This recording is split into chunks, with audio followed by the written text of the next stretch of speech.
Hey, everybody, what's up? Happy Wednesday. It was the second day of the DNC. Last night, we had some big speakers. We had Kamala Harris's husband, very big speaker. He talked, I don't know if you saw this, Adam. He talked about, how he, asked her out on a date for the first time. We learned lots of very key information about Kamala Harris. So that was Okay. very important conversation. Also, we had Bernie Sanders, who came up on stage and he did a Bernie Sanders speech. If you've seen one Bernie Sanders speech, you've probably seen this speech. It's very similar to all of the ones you've ever seen.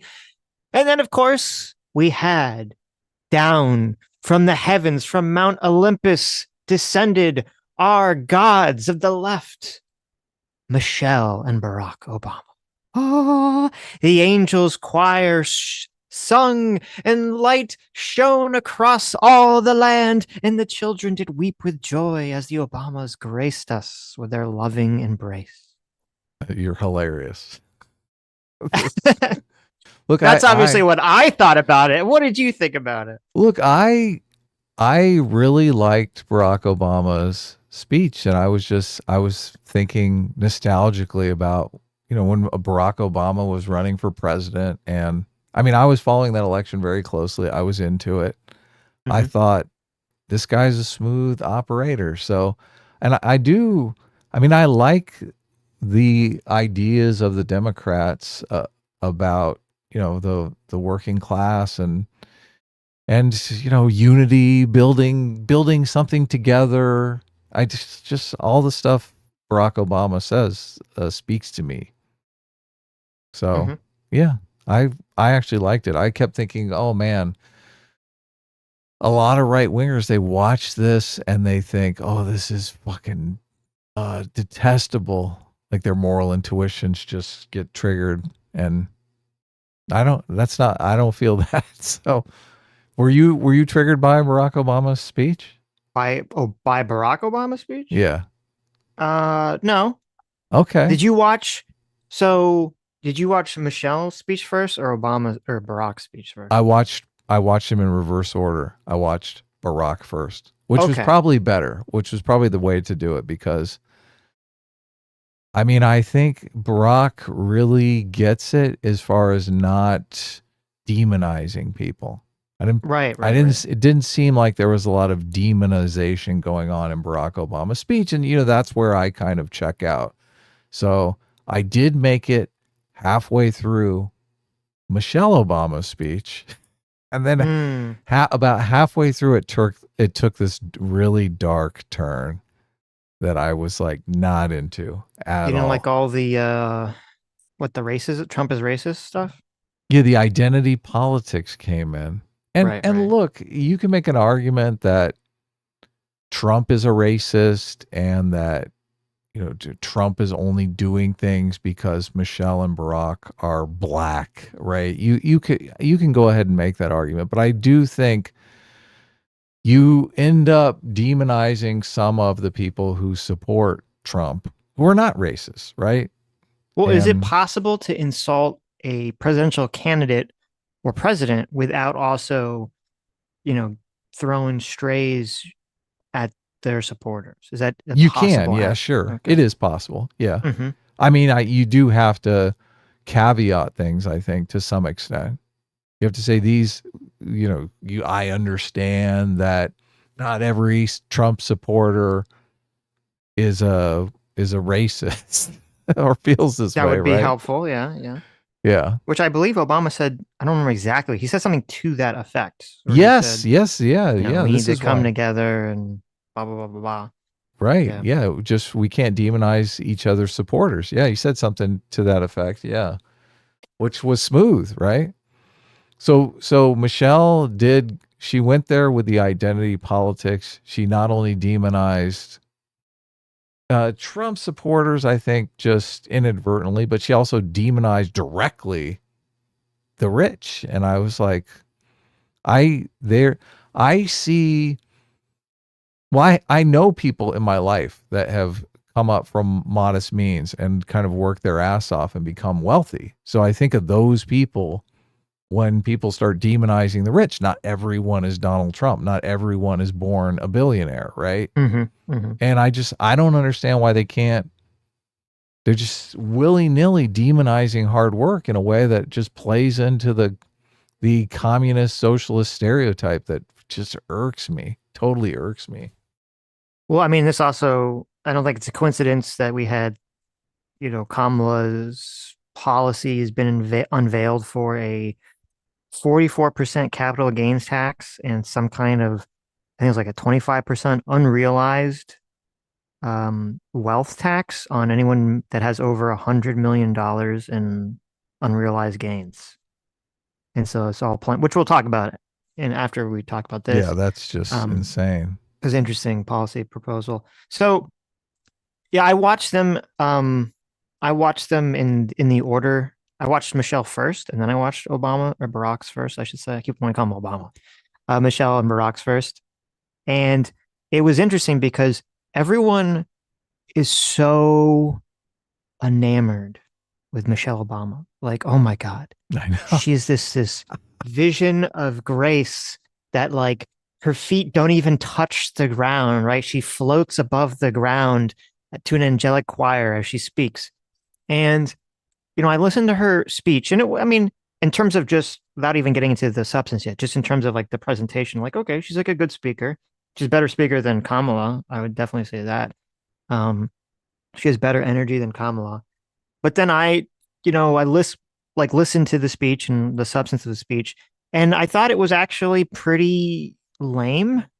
It was, there's a lot of it was the vibe was very anti-rich people, which makes sense because this election cycle on both sides is very populist, very anti kind of elites. And so for the left, that means attacking the rich elites. For the right, that means attacking like the left and media elites and, the deep state and all that stuff. And so she's talking about, being, kind of anti-rich. She's talking about the hard work that her family has done, which is fine. Then she started to go into the Trump is racist stuff. She had one good line, even though it's related to the identity politics, which is that, and it's not really fair, but it was like a good propagandistic line where she talked about the president being a black job. Oh, I know. That They'd was all where been hitting, yeah, they all been hitting Trump, which I think is unfair. They all been hitting Trump about the comments about how immigration and illegal immigrants are stealing black jobs. They're like, well, what is a black job? Racist. Yeah. And so she made this comment about, being the president is a black job, which, obviously got a big cheer, big applause line. She kind of then went into this, you need to do something for Kamala. There was like a big chant back and forth where she's like, don't just be angry, do something for Kamala, kind of the whole JFK, don't ask what your country can do for you sort of speech spiel. Everyone seemed very enamored with it. And then at the end, she did have something that I did like out of her speech, which is she had a message. It was very brief. It was like one sentence, but better nothing, of this sort of leftist infighting, right? It was kind of like telling the woke people to chill the fuck out, which was nice. Right. So I heard the speech. I'm like, okay, it was all right, I guess. And then I heard Barack's speech, and I'm listening to him speak, and I'm like, how do people?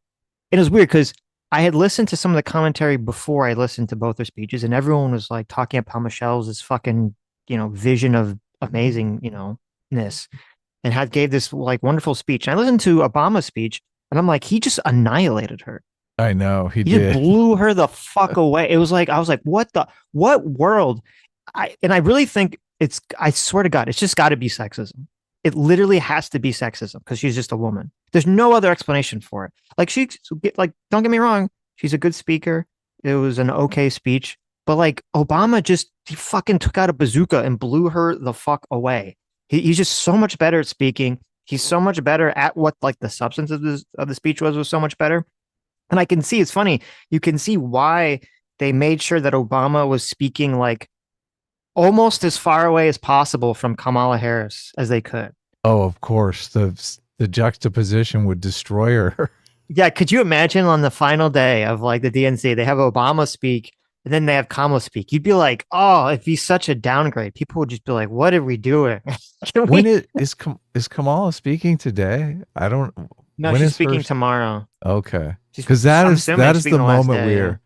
that is like the moment we are waiting for. Yes. Yes.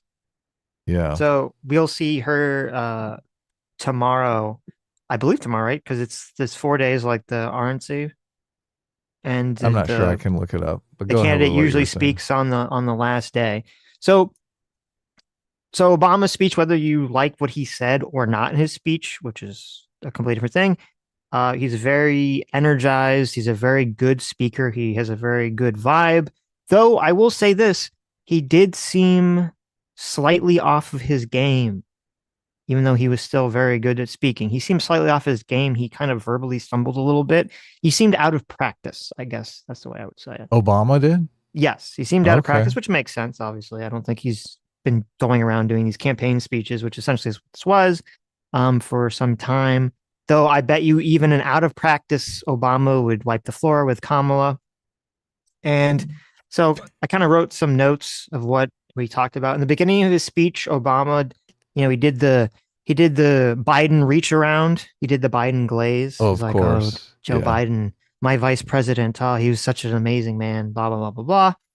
Um, then he attacked Trump in two ways. One at which I thought was actually highly effective, and I was wondering if he had found something that the Democrats hadn't really stumbled upon yet. And then he kind of screwed it up. And that is, instead of, like right now, like the primary attack on Trump is that, he's dangerous, he's a threat to democracy, yada, yada, yada. Right. We've all heard the kind Mm-hmm. of spiel about this. But Obama, at least at first, he did something interesting. Instead of kind of fixating on Trump being this massive danger to democracy, he sort of fixated on Trump being childish. Like, oh, he's like this annoying, like, guy who cares about crowd sizes, and he's like outside your window with the leaf blower. Like he made it like Trump is not dangerous. He's just annoying. And I think that's Yeah. actually more effective because I think part of the issue that you have to keep in mind when you're trying to be persuasive to people, when you're trying to have these political conversations, is people do get bored of hearing the same thing again, again, again, again, again. Even if it's true, people get bored of hearing the same thing again and again. So you constantly have to slightly reinvent issues and reinvent the propaganda in one way or another. And in my opinion, shifting from Trump is the existential threat to America to he's the annoying guy outside your window who won't shut up. It it seemed like my intuition is that would be a good transition for the Democrats to go to. I don't think they will though. I don't think they will because then even Obama, after he kind of went with that imagery, he then went down the path of Donald Trump is the existential threat to America. All the spiel we've heard before. So even Right. he wasn't like completely comfortable abandoning that concept. So Yeah. um then he had a line about how Trump wants to help the rich and himself, and Kamala wants to help you, the American people, that was kind of the theme of the event. It seemed like tonight, they had Bernie Sanders speaking. It seemed like it was all a lot of rich bad, rich bad, rich bad. Then he kind of went to Tim Walz is an average American. Rich bad. We have average Americans in the Democrat Party. Um, then at the end of his speech, though, he did say something that I actually really liked. He said two things I actually really liked at the end of his speech. The first was he told the woke people to stop yelling at old people, which I thought was funny. He told the woke scolds to just chill the fuck out and to like let people make mistakes and and all that stuff. And I was like, oh, that's nice. And then he also said, which I thought was cool, which was he's kind of getting to the unity part that you were talking about, which is he was talking about how social media makes us all hate each other and forget that there's like humans on the other side of the screens and kind of put all this propaganda in our mind. And I thought, oh, that's like really nice. I mean, I think it was kind of undermined by some of the things he said earlier about Trump and, some of the things that Michelle said about Trump being racist, I think kind of undermines that message. But at least, in theory, it was a good message. So, Yeah. He made a dick size joke, which really surprised me. Wait, did he? I missed that. When he made a what was So a were dick? you listening, or did you You're talking actually about the watch? crowd size thing? I didn't interpret that Yeah. as a dick size show. He does a gesture with his hands that is like measuring a dick.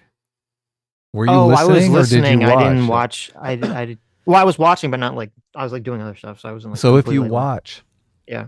if you watch when he says crowd size, he does this like thing with his hand where he's like kind of sizing up how big Donald Trump's dick might be. Oh, interesting. Okay, And I that I was mean that like, oh definitely plays wow. against his unity at the end there again if he's throwing out I was dick like, size jokes. wow. Okay, wow. Interesting. You're going there, are you? Yeah. So I mean, I don't know that you measure your crowd size with your hands like this, right? Like Right. you don't really do the length of the crowd size Oh, gesture. here. Let me. You have the wash I have to together. watch together. Yeah. You want to bring it Okay. up? Hold on. Hold Yeah, on. Hold on. I want to see this. Let me bring it up. I want to see this crowd size thing. Let's see. Hold on. Hold on one sec. Gotta make sure I got the watch together in here. Thank you so much, our surrogate father, Daddy J Mac, for the 50 gifted messages or gifted memberships. Gifted messages. Gifted messages. Gifted. Yeah, he sends me all these messages. 50 memberships. Thank you so much. Yeah, And welcome new members. the $100 says all the tax policies that the DNC is pushing, it's making me seriously reconsidering my vote and my potential super chat spending. 45% capital gains tax on unrealized gains, get bent tax man. Yeah, it's funny. I saw, we'll talk about that. It does seem kind of crazy.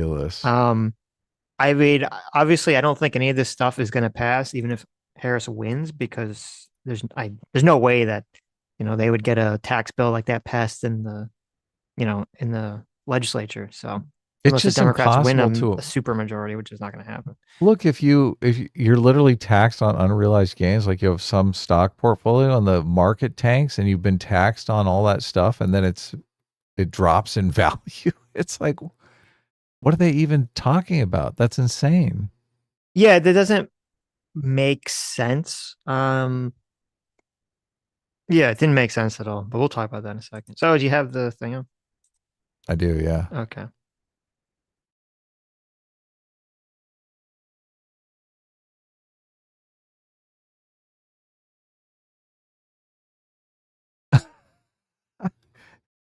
Look, why did you think everyone was cheering there? I don't know, because I just thought, because I was listening, I just thought, I looked up when everyone was cheering. I just thought because they were a big crowd. I didn't think he made like the size. He even looks down at his hands. Roll it again. Roll it again. I know you were correct. I'm glad you pointed this out.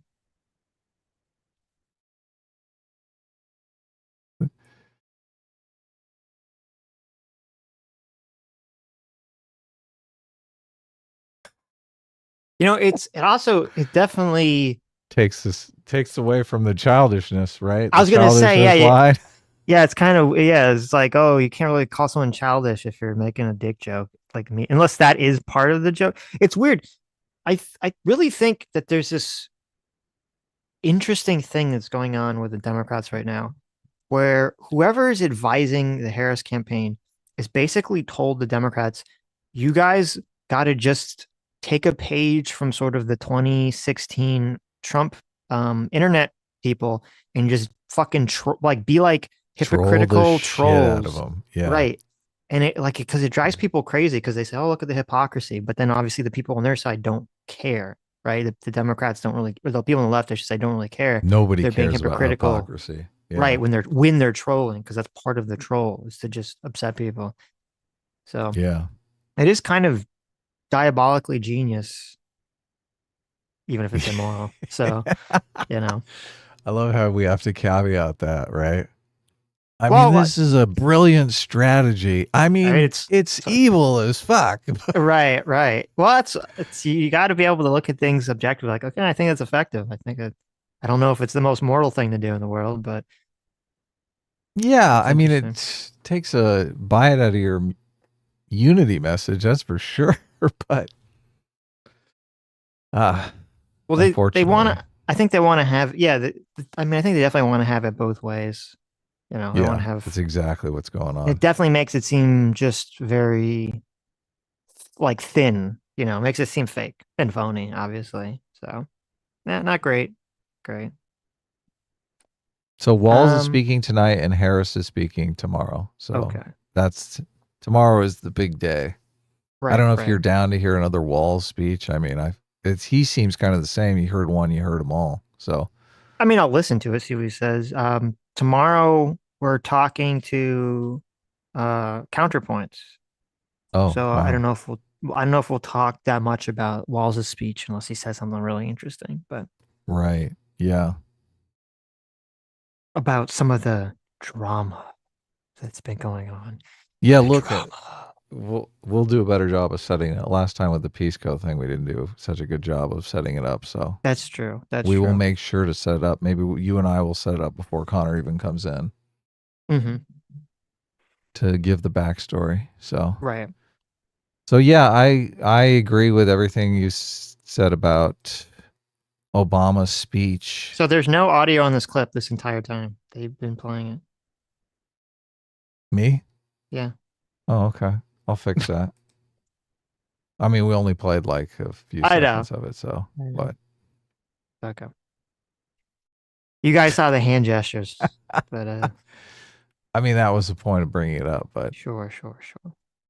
Everyone's got to hear it, right? oh, they do. Yeah. Why? Because that so they can like fully appreciate the dick joke. There's the childish nicknames, the crazy conspiracy theories, this weird obsession with crowd sizes. He even does a facial expression there. That's Yeah, like, I oh, know. I can't believe I'm doing this dick size joke. I know. I know. Oh, look, my hands have a mind of their own. He's a good speaker. He's He a good is, yeah. speaker. Yeah. Yeah.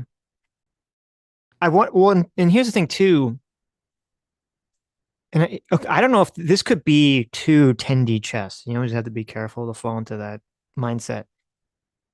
I think whenever Trump complains about crowd sizes, it makes him look dumb and petty and just like it's a really stupid thing. No one really cares about it, even on his side. It's like a weird thing for people to fixate on. And I think the Democrats' plan is to essentially troll Trump into continually complaining about things that are like weird and no one cares about, like Yeah, the crowd sizes. they are And totally playing him. Yes. right. And so I wonder now this could be too 10D chess, but maybe you could, say like, well, if there's some mad genius, they like intentionally do the crowd size dick joke because they know piss off Trump and thus make him fixate on that issue more. Or that would be the thought process. I mean, he got into it with Marco, right? What the hell is now Little Trump's Marco? nicknames are Little Marco, but that's not Little his name. Marco. Little Yes. Marco is not it. Marco Rubio, that's it. Yes. He got into that with Marco Rubio about hand size and dick size, and it came up in the Republican primary debate even. Yes, So, that's right. That's right. I mean, it is kind of genius to notice, okay, well, Trump got super worked up about that hand size thing from Marco Rubio. Let's just play into that a little bit, see if we can get him worked up, get him knocked off his game. I think Trump Well, is super susceptible to getting knocked off his game, too. I mean, he is at this point. I don't know if it's an age thing or energy thing, but it definitely seems like he's getting, in my opinion, knocked off his game too much. The little Marco thing, I think that was a really good nickname. I didn't remember if that was, if that came from the hand thing. I just think it was good because Marco Rubio looks very young. And so it Right. makes him seem like even more childish when you say little Marco. It makes you think he's like a little boy, essentially. No, it's a great nickname. All I Yeah, remember is the nicknames now, but his name is right. Marco Rubio. So, do you think we will ever go back to adult politics, or must we incorporate the nicknames going forward? Um, I I think that we will move forward because I'll tell you why. Well, Well, move, actually, move. well, hold Are we on, going hold to on, hold on. abandon the nicknames? I think we likely will abandon the nicknames. Here's what I'm curious. Okay, I don't think that. I think when Trump's wins or loses, there's going to be Republicans that come after him that try to emulate his success, his energy, his mannerisms, his way of speaking, and his overall tone. And I don't think any of them wins, yes. Even if he loses, I think they're going to try to really. Yes. Okay. But I don't think it's going to be effective. At least I haven't seen anyone in the Republican Party. There could be some dark horse candidate that comes out of nowhere, but so far we haven't seen anyone in the Republican Party who's been able to even fractionally emulate sort of Trump's energy. It just Right. isn't a thing. But I think Trump's energy is what allows him to make these comments, to say these things, to do all those stuff. And so I don't think it's necessarily going to happen from the right. What could be concerning, what could be worrying, is that if Kamala wins on this sort of campaign where even if she doesn't say anything, she has like this online apparatus that is based around trolling, I would be concerned that if she wins, that will then be seen as a strategy going forward that Democrats should engage in, is have like this online trolling campaign. Right. But the only counter to that is, if like say Kamala wins and in 4 years she's running against, I don't know, whoever, Ted Cruz, DeSantis, Marco Rubio, just someone who's like a more standard kind of Republican, and they're not doing all the Trump stuff. I'm not sure if the internet trolling stuff would be perceived of the same way. It might be perceived of as too like mean and gross if it's aimed at a person who they feel like isn't like reciprocal to that, or isn't like with Trump, the left feels like Trump started it and started throwing the mud like hardcore, so they feel like they can do anything to him and it's justified. I'm not sure that will translate to any other Republican candidate. I don't think Democrats will want to do it because, especially now that they're framing it as childish, and they don't want to be compared to Trump, so they won't want to do it just because Trump's doing it. If Trump wins, I think people in the Republican Party might continue to do it. But if he loses, I think they probably won't want to be associated with a loser, especially someone losing to the extent Trump has. Mm-hmm. Like if Trump loses, I think people are going to abandon him en masse. I don't. Well, it will be interesting because obviously, if Trump loses, he's going to say it's rigged. And when you say people abandon him, who do you mean? Do you mean like voters? Do you mean pundits? Do you mean politicians? Politicians, voters. I mean, obviously there'll be some diehards that are with him. Probably the people who believe the election was stolen in 2020 will stay with him until their dying breath, their last dying breath. But I can't. He's just going to come off more and more like a sore loser. I mean, especially the Democrats are doing such a good job of hitting him. I mean, that was the epic part of Barack Obama's speech, is where he's hitting him with Trump is just like a whiner, a complainer. Right. Yeah.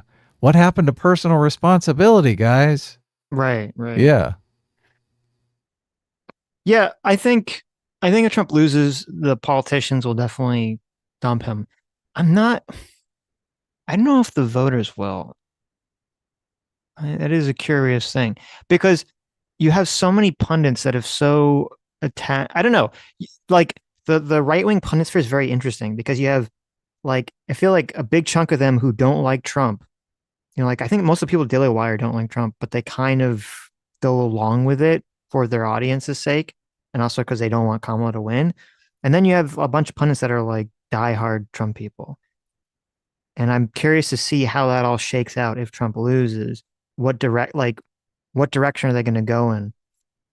Are they going to follow, because that's going to be completely dependent on the audience. And I'm not sure the audience is going to give up on Trump, at least not at first. It might take some years for that energy to sort of dissipate. We'll see. But the Republican Party is going to be, if Trump loses, the Republican Party is going to be I think, in disarray and trying to figure out what exactly its identity is going forward. Right. So do you have more to say on Michelle Obama? No, but I did find the little Marco hands thing from way back when. So Trump was calling him little Marco first. Okay. And then Marco Rubio responded saying, he's always calling me little Marco I'll admit he's taller than me. He's like 6'2", which is why I don't understand why his hands are the size of someone who is 5'2". And you know what they say about men with small hands? You can't trust them. Oh my goodness. Oh So you my, know what? I give Marco the green light on that one, because if Trump started it, with the little comment, it's fair game, right? The hit back. So that's pretty good. and then it's even worse, because then at the debate, Trump literally responded to that, and he said, He "quote put his hands out. He put his hands up. He's like, my hands are fine. Yeah, he put his hands up and he said, quote, I guarantee you there's no problem. I guarantee it." I know. He's like, I got the big Jesus. hands right here, little It's so funny. Marco. I So know. funny. Okay. Interesting. But Democrats have officially followed suit here. Now they're joining in with the dick jokes. They are joining in. Yeah. Yeah. Right. The adults in the room. So I don't know. I might want to tell Obama to like chill, because last time, he, made fun of Trump. Trump won the presidency. So you should be a little careful. So I tell Obama to chill out a little bit. Who Well, knows? he's not making the declarative statements like he was when Hillary was running. Like Obama came out and said, there is no way in hell Donald Trump is going to be president. Right. And he just had to eat crow on that. So look, nowhere in the speech now. He knew he's smart enough. Yeah. They're doing the underdog thing. They're like, this is going to be a tight race. This is a fight. We're in a street fight here, which is just better politics. They got way out over their skis with Hillary Clinton. Yes. Yes. Yeah. Well, so much of it is, and I think it's very important, whoever is the candidate and whoever they get to be their campaign manager kind of sets the tone for the rest of the party. Right. And it's very clear that whoever was running Hillary's campaign was stupid, or that either she was not capable of performing, essentially. And Right. I think whoever was running Biden's campaign was pretty bad at it, or Biden himself was not able to perform, which is very possible because of his age. He's just because of his age, because of his low energy, all he has to rely on is anger, essentially, to get him revved up. And, whoever Kamala figured out, whoever they got to run her campaign is some kind of mad genius. So we'll see. I read one of those salacious tell-all books from someone inside the Hillary Clinton campaign. Mm-hmm. And they said it's crazy, because after reading that book, I was like, oh, thank God Hillary Clinton didn't become president. But they were saying she had complete decision paralysis. Like every decision had to be looked over 1,000 times and gone over with committees and everyone discussed. And it just hampered the flexibility of the campaign. I mean, it's been so long, I don't really remember the campaign from a watcher's perspective. But after reading that book, I thought, oh, but you never know with these inside storybooks, right? Someone's obviously trying to sell a book, so they're going to beef up whatever drama it is. Yeah, well, that's always, the problem with the tell-all books on either side is Of course, yeah. Like, yeah. Is this just like an angry person who was mad that no one listened to them, or they got fired, or they just want to sell books, or is it real? And it's hard to tell, It is. So. Well, it is a first-hand account from someone who was there. So, I mean, sure, you kind of got to look at it. Yeah, no, I understand. They still could be lying their asses off. So yeah, they still could be. I mean, but look, it's Hillary Clinton. I want to believe it. So that's true. That's true. And you want to look if there's sort of a reoccurring message about someone that makes it, somewhat more, not 100% obviously, but somewhat more likely that it's true. If a bunch of insiders are kind of saying the same thing. Yeah, so. We've heard this about Kamala Harris. We've heard that she's a big meanie to work with, and everyone's always leaving, which I guess, I mean, you can tell if people are coming and going, right? Well, that's, that's hard to hide. I'm glad you brought that up. That is what's kind of fascinating, because, part of the mad genius of the Harris campaign was to rebrand her annoying cackle to joy, right? Oh, she's so full of joy. She just can't help but laugh, right? And that's fascinating, because you go, okay, how does that compute when her staff had, I think, what, like a You're right. 97% turnover rate when she's vice president or something. She had some astronomical turnover rate of people quitting their jobs when she was They vice couldn't stand president. her laugh. Her And you're like, cackle well, got to him. yeah, like how is it? How can you? It says higher than 90%. How could you have some massive turnover rate and be a person filled with joy? That doesn't even make any sense whatsoever. And Right. you have one of those. Do you remember? Like it feels like there's that Ellen DeGeneres situation where everyone loved Ellen DeGeneres. She was so filled with love and joy. She was like Oprah 2.0. And then you find out that she was like a monster behind the scenes to her staff. And I feel like that's every single public figure that has this persona of being so happy and joyful. It's all just an act. It's not real. Right. Yeah. So, Cool. so do you want to talk about this tax policy thing? We can.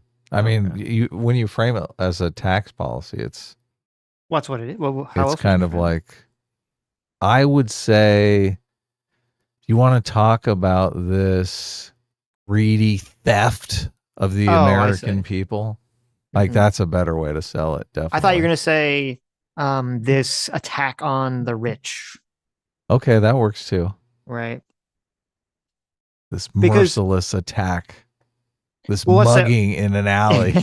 so let's say this is very interesting to me. So obviously, as I said, this is a campaign about populism, and the left has realized it too. So you have Trump running on his populist message, which he's been running on since 2016, and now you have the Democrats adopting their populist message, which is to go after the rich people and to blame rich people.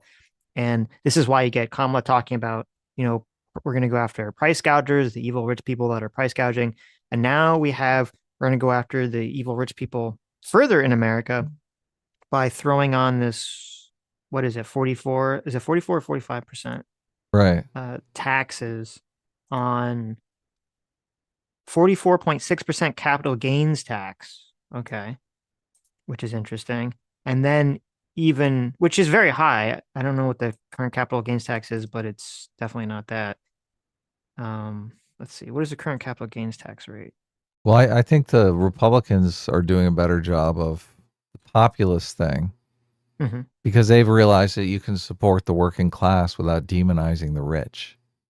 The Democrats, I mean, they can't support the working class without completely punching the rich in the face. Mm-hmm. Like, that's just their modus operandi. Right. Yeah. But it does, you need both. Society needs both. So the current capital gains tax is between 0 and 20%, depending on where you hit. So 44 would be more than a double increase on the top bracket Right. Yeah. for Look, capital gains. I don't, the capital gains part of it isn't the interesting part to me. Well, The, I mean, it's part of it. It's a lesser part of it. Like obviously the it's a 25% hugely tax on. lesser part of it. Right. Yeah. Right. But so then you have I just want to go before we get to talk about that, what you said about how like the Republicans never attack rich people for being rich, at least in my lifetime. That's completely not their MO. So it makes sense that they wouldn't do that at all. But the left always attacks rich people for being rich because it's kind of operating on this idea that if you are wealthy, if you've acquired a certain level of wealth, that you must, like you're greedy, you're doing something immoral by having like all this money, essentially. That's kind of the left's argument has been in my entire life. I've always heard this from the left. Yeah. And I hate that argument because Mm-hmm. it's completely naive. Right. And then she has the big thing, the 25% tax on unrealized gains for the people that are making over $100 million in unrealized gains. So what that means when I say unrealized gains, I mean like if you have, stock that if you own stock, every time the stock price goes up, you don't have to pay taxes on it. You only have to pay taxes once you turn that stock into money, into cash, when you Yeah. sell your Because the shares, you gains don't liquidate it. exist until you sell. Right, right. And so it seems weird that you'd have a situation now, even though obviously you have to have a lot, you have to have 100 million, but it does seem weird that you're saying, okay, if you have over $100 million in various unrealized gains, you have to start paying taxes on that. And I don't believe they put out exactly what that means.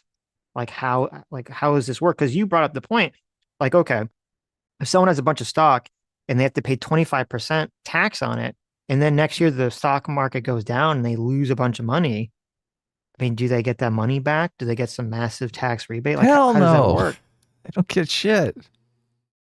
Look, you can write off losses on your taxes. So if you buy a stock and it craters and you lose all your money, you can write off the loss. Mm-hmm. But if you've paid the taxes, you don't get the money back. Right. Right? And writing off the loss is just offset against taxes that you owe. Mm-hmm. So if you don't owe any taxes, you don't get like a refund. I don't know, because we don't know what this policy would even look like. It is very, very weird. If something like this were to pass, it would create I don't know what exactly it would look like, but it would create some drastic effect on the economy in terms of how, the very rich people would manage their money. Would all the rich people transfer their money out of the US or something? I don't know, because that is very strange. And I think it would basically make it so, well, I think it's like a weird, it's like basically, I don't even know if would people even want to have $100 million more in stocks at that point? Like, wouldn't everyone just try to get to that level of 99 million in stocks and then just throw everything else somewhere else, and someplace that's not going to get hit? Yeah, I'm not sure.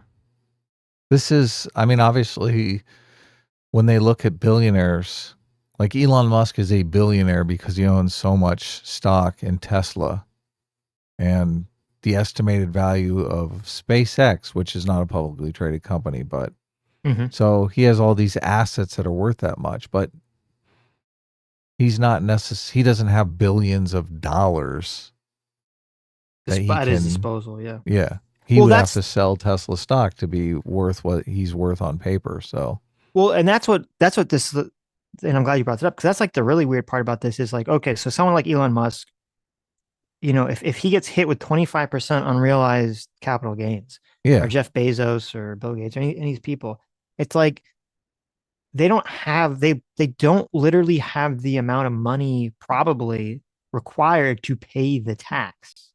Yeah, here's And what's there's going to happen. In and so order to like they're pay gonna the have to tax, sell yeah, off there like you go. so much of their assets literally just to pay tax on some unrealized asset that they don't even have. And what's going to happen when Elon Musk goes to the market and sells 10% of Tesla's stock so he can pay the tax?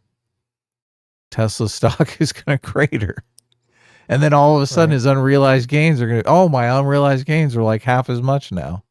Right. And the same thing for Amazon, same thing for any of these companies. Yeah. Yeah. Um, They're like, oh, wow. Okay. So that now I don't have. So here I'll buy the stock back again.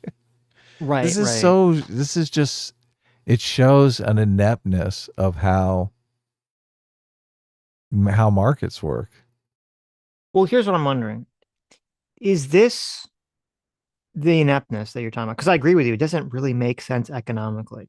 There are, Tesla's stock did have a lot of downward selling pressure because Elon Musk was in fact selling Tesla stock so that he could buy Twitter, right? He right, bought Twitter for what was it, 8 billion, 20 billion? It's been so long, but so in right. order to buy Twitter, he needed a bunch of stock, or he needed a bunch of cash. So he sold a bunch of Tesla stock, and just being this huge player that comes into the market and selling Tesla stock, that's downward pressure. Like, what causes the stock to go down is, 100 people want to sell the stock, but only 50 people want to buy the stock, right? Mm-hmm, mm-hmm. So in order to sell the stock, you have to lower the price. That is the buying and selling pressure. Yes. I'm Yeah. wondering though, the thing I'm wondering is like, okay, is this, so we have, it's interesting. We've had Kamala's been hit with the communism stick. because of some of the equity things that she said, because of the Tim Walz pick. And then she kind of walks face first into it with the price gouging / price cap thing. And now with this unrealized capital gains tax. And I'm wondering, okay, it means one of two things is happening. Either A, she is literally running and intending on having a very, very far left economic policy if she wins the presidency. Or is this all just a lie? Is this all just some way to try to get out, the base and those people that are so obsessed with Gaza and all the terminally online lefty people, and to get out the people to say, rich bad, rich bad, rich bad? It's kind of like the right, they say, okay, the reason our country sucks right now is because there's a bunch of left-wing elites and a bunch of illegal immigrants coming to our country. And the left is like, no, no, no. The reason our country's doing really bad is because there's a bunch of racists and a bunch of rich assholes. And they both kind of use these two parties as their scapegoats. And I'm just wondering, is this like a very cynical ploy, and that the Harris administration has literally no even like desire to implement these pretty radical leftist economic policies, and they're just running on them? Or are these going to be campaign promises that they're going to try to make good on? I read a bunch of stuff on this that said the likelihood of this happening is pretty slim. Mm-hmm. So I was not necessarily too worried about it.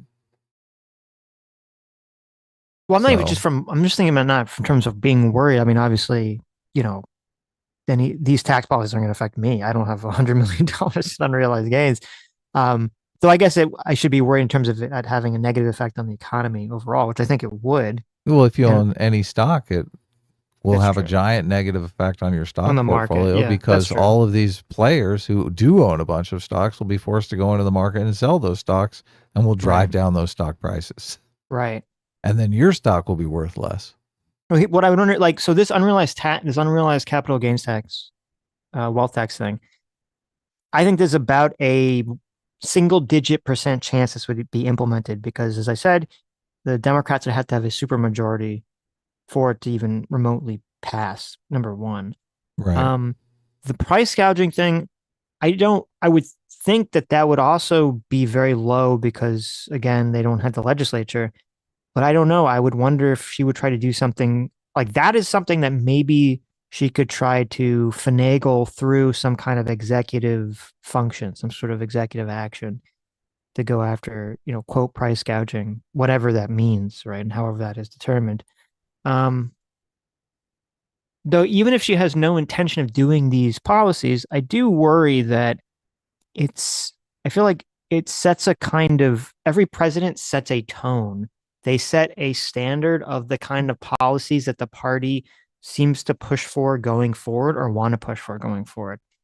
And I do worry that if Kamala is like running off of this 25% unrealized wealth tax, that even if she becomes president and they completely drop it, it's still something that's like exists in the minds of the public now and exists as part of like a potential Democratic platform going forward.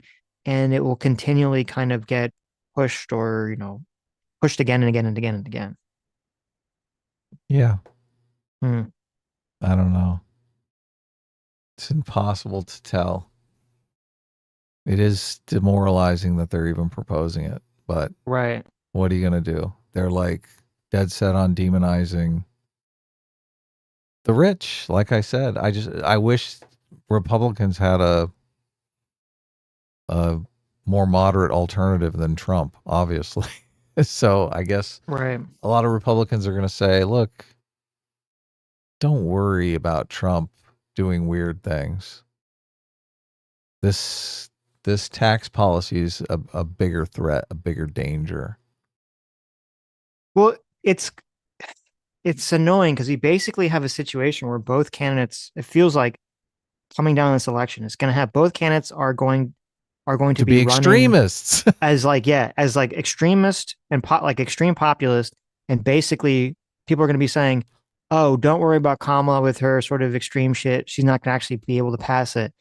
oh, don't worry about Trump and some of the extreme shit he says, he's not going to be able to do it either, right? Like, this is our election. We have two candidates that are going to be proposing pretty extreme measures, and they're going to be telling people that are moderate, don't worry, they're not going to be able to do the crazy shit they're saying they're going to do.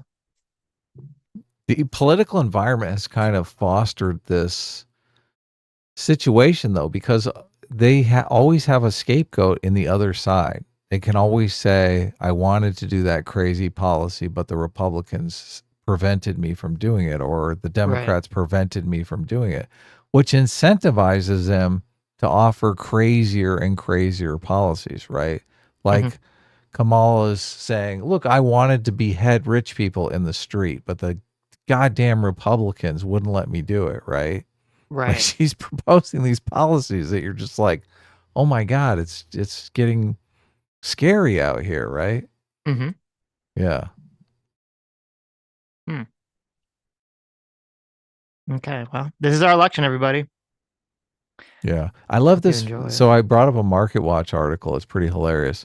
Mm-hmm. So the headline is Kamala Harris backs Biden's proposal, including a tax on unrealized capital gains. Like, everyone in the market is just, they're like, this is insane. I got to sell half my stock portfolio now just to pay the tax. Like, it's kind of genius, because the wealth effect does really drive the economy, right? People buy stock, that stock goes up over time. They feel super wealthy, right? Because their stock portfolio is they have so much unrealized gains in their stock portfolio. They're like, look, I'm going to go out to dinner tonight. I'm going to go out to the movies. I'm going to take my wife out. I'm going to buy her a new car. I'm going to rent a yacht, right? So all this fosters economic activity, right? And it's such a just a low investment to run the stock market this way. But this would totally stifle that, right? Right. You're basically siphoning off look, they're aiming it now at only the ultra wealthy, right? This is basically designed as a substitute for, we can't really go out and kick the wealthy in the nuts like you want to do because you're so jealous and you hate them so much. So we're just going to kick them in the nuts financially, right? That's the idea. But I do think it creeps in. Pretty soon it starts affecting more and more people, and pretty soon it affects everybody. That's the problem. Mm-hmm. So this is like a horrible idea. I think this will stifle innovation. It'll stifle economic activity. It'll stifle economic growth. It'll stifle people's desire to work, start businesses, generate wealth. They have no respect for the magic of capitalism, which really bugs me. So this is why I'm far more in favor of what the right does with populism, because they seem to get capitalism is a societal good, but we also need a working class. So, but anyway, the headline that they have is hilarious because they paired it with this picture of Kamala just with a shit-eating grin, like, this is Kamala dipping into your pockets here. This is Kamala taking all your money. Yeah. So and as I said, you talked about, like, even if this doesn't pass, the problem is that once the policy kind of becomes a Democrat position or Talking plan, point. Yeah, it kind of exactly. gets passed down from administration to administration. And this is exactly true with this, because both, this plan, this concept of taxing unrealized gains, this came from Biden this year. And Kamala just kind of is now picking up this concept and moving forward with it. Yeah, We're presuming so. They should call this the Elon Musk tax, because that's really what it is. It's to go after these people. And look, I always say you should separate taxation. You should separate innovators and rent seekers in the tax policy, because what you want is innovation. You want people like Elon Musk who are working on the next generation of products and services. Right. You don't necessarily want people who are going to buy up all the housing stock in America and force you to be a renter, right? Right. Right. Right. That rent seeking behavior. I'm going to start a monopoly, right? I'm a software company and I'm going to make you rent my software for the rest of your life, right? Rent Hmm. seeking behavior. I think we should work on stifling that. We shouldn't work on stifling innovation. Obviously, the purpose of taxation and tax credits and whatever we're doing economically is to incentivize and disincentivize behavior. So we want to continue to Mhm. incentivize innovation. I'm But glad you said, because that's this such a good point, because the yeah. issue here is like you want to, and this is, I think, the problem with these kind of broad policies is basically disincentivizing people from making money, which is Yeah, what you never want to do that. You want to disincentivize people from making money in a way that causes economic harm social or harm, social yeah. harm, right? And so you should be very targeted, with these sort of tax policies, prescriptions. Say, okay, this way of investing money, this way of using money is creating this harm. As you were saying, if you just buy up all the properties and force everyone to rent, like that's something that we don't necessarily want people to be able to do. So target that action. Don't target just wealth accumulation as a total. Right. See, and this is aimed at Elon Musk, who is like a super innovator. He started 3 companies all aimed at new technology. Why do you want to take his money away? He's using his money, he's deploying his capital to continually innovate. Oh, well, Mhm. I know why they're doing it, because he bought Twitter and he's like a threat to their power structure. So that's why they're going after him. Oh my God, he's innovating in the wrong way. I wonder though, like, so if Kamala really pushes this unrealized capital gains or this unrealized wealth tax, do you think we're going to see, you have a lot of wealthy donors on the left and wealthy elites on the left that run these media corporations that have been very, very anti-Trump. Are they going to start coming after Kamala because they're like, whoa, whoa, whoa, like you're talking about like massively fucking over my own financial situation with this policy? Probably. And I mean, that's Jeff Bezos owns, the Washington Post. So, right, yeah. They're going to put heavy pressure on her. Yeah, hmm. this is very unlikely. Very unlikely to happen. The thing that's interesting about it is, well, look, and you keep saying, maybe this is just a ploy to get voters, right? Well, I think They that's what it is. They could do it, but it is a ploy to get voters. Yeah, but it signals that they're completely incompetent about how markets work. They're completely Yes. incompetent at running the economy. Like, Yes. is it worth that? I guess they just figure people are stupid. They don't know. They don't know that it's a stupid, incompetent plan. I think people are smarter and smarter, and more people are informed about this. So Well, it's hmm, it's a mixed bag. So on one hand, like with the price gouging cap thing, my intuition tells me that these sorts of plans does appeal to the normal person who doesn't, have a strong grasp of economics and things of that nature. But which, that's good for them, right? That's votes. But at the same time, you have the price gouging thing, this thing. The more, quote, elite people on the left look at this and they say, this is a bad idea. And even if those people are, they're not as important vote wise, you do need them because those are the people that are kind of shaping the propaganda in the industry and kind of telling people, what to believe, what to think. And Harris could be making a mistake because she could be running into this election, creating a lot of enemies in kind of the upper echelons on the left with these sorts of policies. And I don't know if her just telling them behind the scenes, don't worry, we're not actually going to do any of this stuff. I don't know if that's going to fly, with any of these people, or would actually be the worst situation for her would be if you have Kamala or her staff or campaign is telling rich people behind the scenes, don't worry, we're not going to do this stuff, and then that leaks out, like there's some kind of phone call or meeting or something, and leaks out. I mean, that would be, I think, very devastating to Kamala. I can't imagine that happening. I But could, I could see it happening. You think she's that open with wealthy elites? She's basically saying, I guess they caught Obama on an open mic saying, look, have more flexibility after the election. That's the way she would say it. She wouldn't just come She right wouldn't out say and say direct, it. like, well, I don't think she would say it. It'd be someone her campaign, and they wouldn't Right. say it directly. They would insinuate it in some fashion. So, Yeah.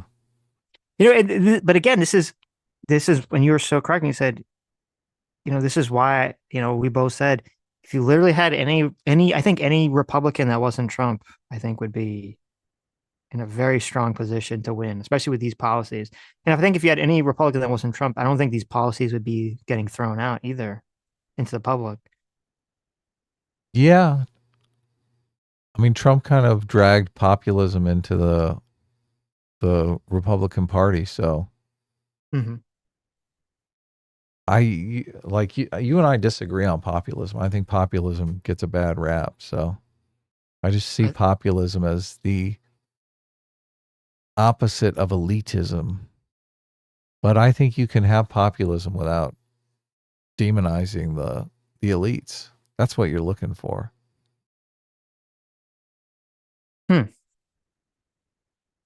Okay. Let me see. Fast and Bulbous for $5 says listening to the orator in chief last night was very refreshing, especially as opposed to the corpse in chief and the Down syndrome in chief.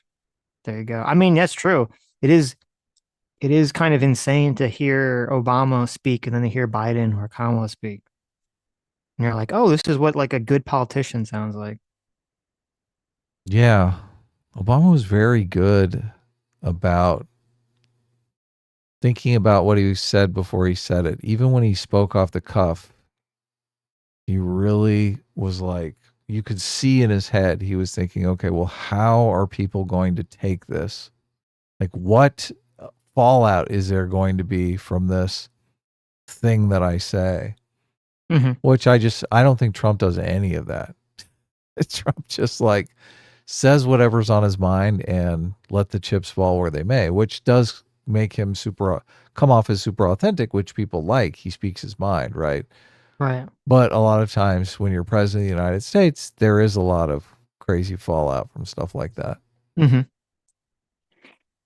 Archie for $5 says, Adam, Obama is so unifying. I know all the right wingers hate it, but that's what unity is. Right. Well, look, I'm super curious, Ostracy. I mean, I don't really have those right wing conservative moral intuitions. Like I'm listening to Obama's speech and I'm just like, oh, this is great. But I understand that a lot of people are just turned off by Obama's face. They're turned off by his voice, just everything about him they hate. I am conscious, like I said, I got halfway through Michelle Obama's speech and I thought, she's doing the same thing. She's striking the same tone of unity. But then as soon as she started demonizing the right and started demonizing rich people, like it was like nails on a chalkboard for me. So I get it. Mm-hmm. But the thing that I'm interested in is, and this would be interesting if we could actually talk to somebody who could give us the insight on Obama's speech. Like, what in Obama's speech do you think is not unifying? What in Obama's well, we speech do you talked about a perceive bunch of things already that were as unifying. attacks? Yeah, but what specifically from a right wing perspective? Because I think, look, the things that we're catching, like we might be catching 5% of them when they're looking at certain things, and we're saying that is innocuous, and they're saying no, that is not innocuous, right? That's a Right. That's a disagreement.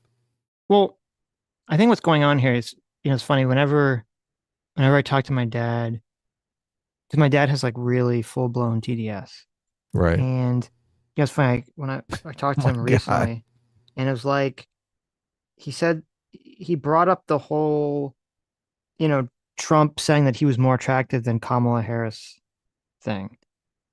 Trump made this joke that he was more attractive than Kamala Harris, and he brought up like as if it was like a serious example of Trump being like crazy. And I was like, well, he was just joking. And he's like, I don't think he was. And I'm just like, it's very interesting to me. Like and this is sort of the way a lot of it works. Every time Trump says something that is like a joke, or I perceive as an obvious joke, people on the left Yeah, don't see it lose as a their joke and minds. they lose their mind. Yep. And that's sort of what the TDS thing is. And a lot of people forget, or maybe they didn't realize because they weren't really paying attention to politics, was that Obama was the original TDS. There was a massive level of OBS Yep. that was going on when Obama was president. There was even, I mean, there's this Key and Peele sketch that kind of perfectly lays it out where Obama's talking to like a bunch of Republican senators, and whatever he tells them not to do, they just have to do. It doesn't matter if Right. it like actually hurts them or something. He's like, don't staple this paper to your forehead, and that I was remember basic. that. You're right. Yeah. And it was like, that was kind of the environment, the political environment that was being cultivated. And I think maybe people didn't realize it as much because it was not as blatantly obvious. Like with the Trump stuff is more blatantly obvious because the mainstream media is affected by the TDS, where obviously with Obama, the mainstream media was not affected by the OBS and was, more favorable than not to Obama for most of his term.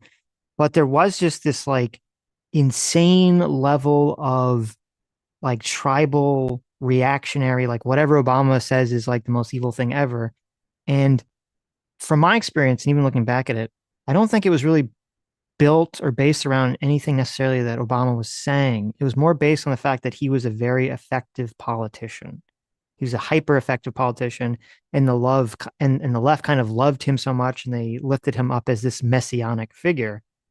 And that was sort of what bred, in my mind, the resentment on the other side and the sort of OBS on the other side. And I think it's kind of the same thing with Trump, is that when Trump is viewed as this messianic figure on the right, the left just same way, reactionarily, instinctively, reflexively sort of goes full TDS.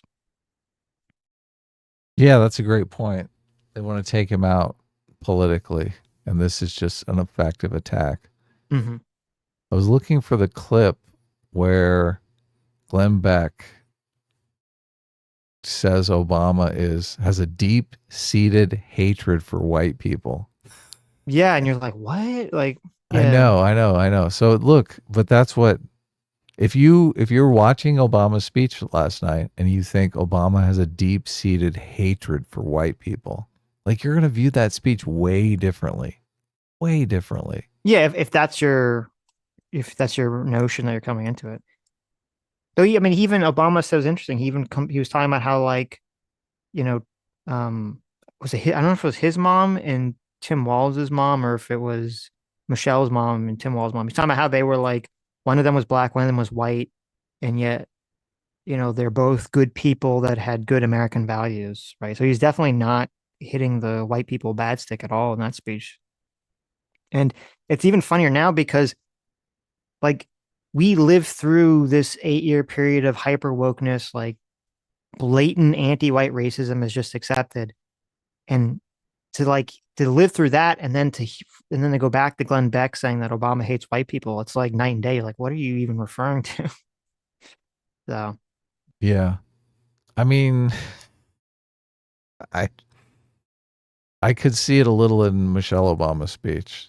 I could feel it a little in Michelle well, she was Obama's definitely speech. hitting, yeah, she was definitely hitting. I didn't perceive her as hating white people, but I've definitely felt her hitting the identity politics Trump is racist button a bunch of times in order to, like for an easy win, right? Easy points. So Right, yeah. But I mean, it is forwarding the stereotype that all white people are racist. So, how so? People can call Trump racist without saying that all white people are racist. I don't think those two things match. right. Like people can perceive it. Like if you're a Trump person, you can perceive it that way. But I Well, if don't. you're saying that Trump is saying and doing things because you're specifically black, I mean, you are you're basically saying people who vote for him are endorsing that kind of behavior, right? You could perceive it that way, but by that same token, then everyone who voted against Obama is racist because Glenn Beck, had this bizarre racist view that Obama was racist based on really nothing, except that Obama was black, or Trump doing the birth certificate stuff. Does that mean everyone on the Republican side is racist? Like I Yeah. don't like you can view it that way, and some people do, but I don't think that's the way speakers intend for the message, and I don't think that's a good or healthy way to view it. Right. So I think people do view it that way though, they whether might. it's intentional or not. And I think Obama is better at sidestepping Right. those unintended messages, Yep. which I mean that's really what leadership is, right? It's Hmm. learning to sidestep those the unintended consequences of what you're saying. And Right. those consequences rise. I mean, the more power a person gains, the more those consequences ripple out and affect everyone, right? Hmm. So I just I thought Michelle Obama's speech was just really unaware of that. Where I always, and this is why I think Obama is a really good politician, is because he is aware of that. He's totally aware of that. So I Yeah. don't, I Mhm. don't think Trump is aware of that at all. No, not Like, even remotely. Yeah. But you're correct because, like, yeah, Obama making the dick joke at Trump, which is childish, it doesn't necessarily ripple out to like. It's not like he's saying "Look, everyone that votes for Trump has a small dick, right? Like, it doesn't have right, that yeah, perception the way that maybe the racism stuff does. So yeah, no, I think that's probably a good point. right. So She was saying, and look, I should have taken better notes. There was one comment where she was basically saying, they're like policy differences, but they're couching them in this idea of racism. Like this is being done to us because we are black. Which I mean, if you are in favor of whatever policy that is, all of a sudden you're in favor of it because you're a racist. I mean, that's not good. That's not healthy. She definitely um, leaned into like the race card. I'm trying to remember. Man, Look, gosh, I can watch it again and take better notes. I'm We can just talk curious about it as to what tomorrow. So blah blah blah. Let's see. Donald Trump did everything in his power to try to make people fear us. See, his limited, narrow view of the world made him feel threatened by the existence of two hardworking, highly educated, successful people who happen to be black. yeah, there you go. There you go. That's yeah, because that was a line. Um, So that makes it seem like anybody who doesn't like Barack and Michelle are just racist. It's the only reason why they wouldn't like them. They're like black and successful, and that drives them crazy. well, you could be correct, even though again, she didn't say. She said Donald Trump specifically, right? Yes, but I mean it does map onto his supporters, right? If It people could. don't It like definitely could. Yeah. if people don't like Barack and Michelle, right? I don't like her because she leans into identity politics and demonizes the rich. Now all of a sudden I'm a racist. Now I look, think. now Yeah. I don't like her because unconsciously I can't stand successful black people. I'm threatened by them. Right. Right. Right. No. Yeah. No. Again, I just want to be very clear here. I understand exactly what you're saying Yeah. completely. I don't think that was even remotely the intention, but I think that shows um her her ineptitude as a politician. Well, look, and it If does. that makes sense. I do think she's communicating a message to her supporters, saying to them, people who aren't with you, people who don't support me like you do, people who don't think I walk on clouds like you do, they're racists. Hmm. That is the implicit message in what she said. Yeah, well, I was like, I okay, don't. well, this is Well, I think it has to do specifically with Trump because Trump obviously started all the birtherism shit against yeah. Obama, Look, and and she probably still is holding that grudge. sure, sure. I get that, but she would be better off talking about that explicitly and tying Trump to the behavior than keeping it all vague posting. I agree. You know who I'm talking about, those I Trump agree. supporters. Well, she didn't say that, so I don't think that was again. I don't think that was remotely her intention. I think that was just the ineptitude of her inability, her bad politicking, Right. which I Look, agree with. I hmm. I'm not sure I totally agree with you, but Okay.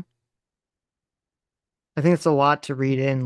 That's like a 10D chess level of reading in well, you implications that I just look, you don't think can't. was intentional. The only reason why, like you're leaning into that, you don't think it was intentional. I can't tell you if it was intentional or unintentional. So I'm kind of agnostic on whether it was intentional or not. If it wasn't intentional, then obviously it's just bad form. If it was intentional, it's evil and maniacal. I think it's But either way, it shouldn't happen. So because, we've talked about this. This has been a very common thing. And this is people have been definitely criticizing Joe for this is they say, okay, you should criticize the politician. You shouldn't criticize the voting base and their voters because they could be potentially your voters. And it seems like, correct. and Yeah. Obama himself had always known this and sort of Understood that. understood Yeah. this. And I'm assuming since he knew and understood it, that Michelle knows and understands it, and that any, strays were strays that were not intentional because, you have to take into account, as you said, which I think is a good point, is that even if you're not attacking the voter base, you're attacking the specific politician. There are ways to attack the politician that can read to the audience, if you're not on their side, as like a blanket attack on all their supporters as well. Yes. And I do agree that what her Very well statement articulated. definitely plays into that concept of like hitting the supporters, you know, through just happenstance of the comments. So. We had talked about how early in the election, how if Michelle Obama came in, like it would be just utter destruction. This speech disabused me of that notion. Like I think a lot of the zeal for Michelle Obama could be very well misplaced. Because if she came in and just started doing a crazy identity politics campaign, just because her name was Obama, I don't think it would succeed. I hope it wouldn't succeed. Well, I got to back up a bit because the environment has changed so much since Obama won, right? I think there's two things. I think two things you said could be true. I think that the glamour and glitz that people have for Michelle Obama is way overblown and has always been very overblown. Yes. Yeah, Okay. totally. I think that's true. But I disagree with you. Even with this speech not being good, she's still a better speaker than Kamala Harris is. I feel like she's smarter than Kamala Harris, at least in how she talks. And I think that like like we saw how much energy we had. Kamala Harris, who was not a beloved figure really by anyone whatsoever. And yet just her step in the race gave her this Messiah-like figure before she's even said anything of value. She was already deemed the chosen one. If you had someone like Michelle Obama, who already, for whatever reason, has this like mythic figure to herself, and she steps in the race, it would be like fucking insane. I think that she would be so beyond like the amount of like love and like orgasming like instantaneously from the left would just overflow of anything. It doesn't even matter what she said. She could literally walk up on stage and shoot a child with autism and she would still win because like they'd just be like so frenzied and love for her. This is really my trigger. So it's just the identity politics, the demonizing rich people, really demonizing anyone that gets under my skin, especially since it's so laden with hypocrisy, since they're the party of, oh, we shouldn't demonize people. Why are we demonizing gays? Why are we demonizing various minority groups, right? We shouldn't demonize people. And then, oh yeah, but the rich we should demonize. But we should demonize Republicans. We should demonize Trump voters. We should demonize everyone, right? Right. So, but I told you that's how it works. Both sides have their demons that they blame all the problems on. Right, but I just I hate that shit, and that's where I check out. I think that's where a lot of other people check out as well too. I think this is what does suppress voter turnout.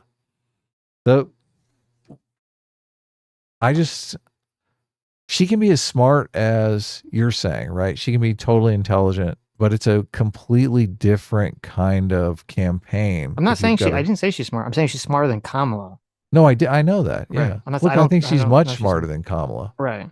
But is Kamala hitting the identity politics stuff yet? I mean, I guess we'll see. We don't know yet, right? That's like on Thursday, she very well might. I don't Well, know. I mean, We'll we've see. seen some campaign stuff, and I don't think she's really hitting the. I mean, Not yet. Yeah. they did hit the identity politics with the food stuff, but I think it was in a just minor way, right? Well, they did hit it with the food stuff, in a weird way. They did hit it with the white guys and white women for Harris thing. Oh yeah, I never mind. Right. So I mean, we will see what's in her speech. Whether because I am very curious to see is she going to go in this direction where she kind of leaves identity politics stuff to like the outskirts of her campaign, which I think would be smarter, or is she just going to go full blast or pepper it in on her own speech? Yeah, I was arguing with people on Twitter about the white dudes for Kamala stuff, and they were saying, "Oh yeah, this is her supporters doing it though, so it doesn't count." Kamala's not actually doing the identity politics; it's her supporters that are doing the identity politics. So she gets a get out of jail free card. But I guess we'll see when we see the big speech, right? Right. Well, I mean, first of all, I know that people were saying that. Um, that's Yeah, like it's bullshit. it's a total bullshit thing because this were not like random people. Like this was an official Right? Yeah. campaign sponsored event, and I believe that the organizer for one of them, I don't know if it was the white dudes or the white women one. One of the organizers is like working for her campaign, so it's Right. not like a random person just pulled up and said, "Hey, let's have the white people for Harris stuff." No, this was just Twitter people trying to argue why Right. she's Yeah. not using identity Of politics, and you course. should Of shut course. up and vote Kamala. What are you Yeah. doing? Of course. Of course. Okay. Anyway, let's go back to super chats. Ethan W. Monster, thanks so much for the $5. Gene the Angry Penguin for $5 says, can't downplay Trump as a threat as a matter of strategy. Without a threat, then people calm down and look at their surroundings instead of the threat. Yeah, I mean, I think I do agree with that. It's like this weird balance of wanting him to be a threat, but I don't know.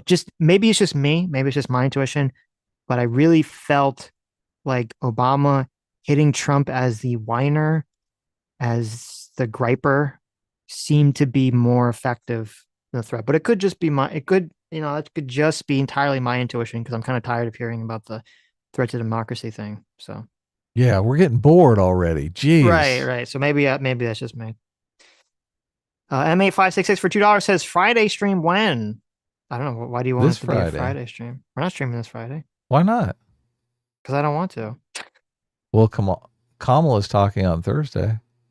Well, I guess we'll either talk Thursday night or Friday, maybe. So maybe we there could will be do a Friday that. stream. We could do that. We'll see. I want to wear my Friday shirt.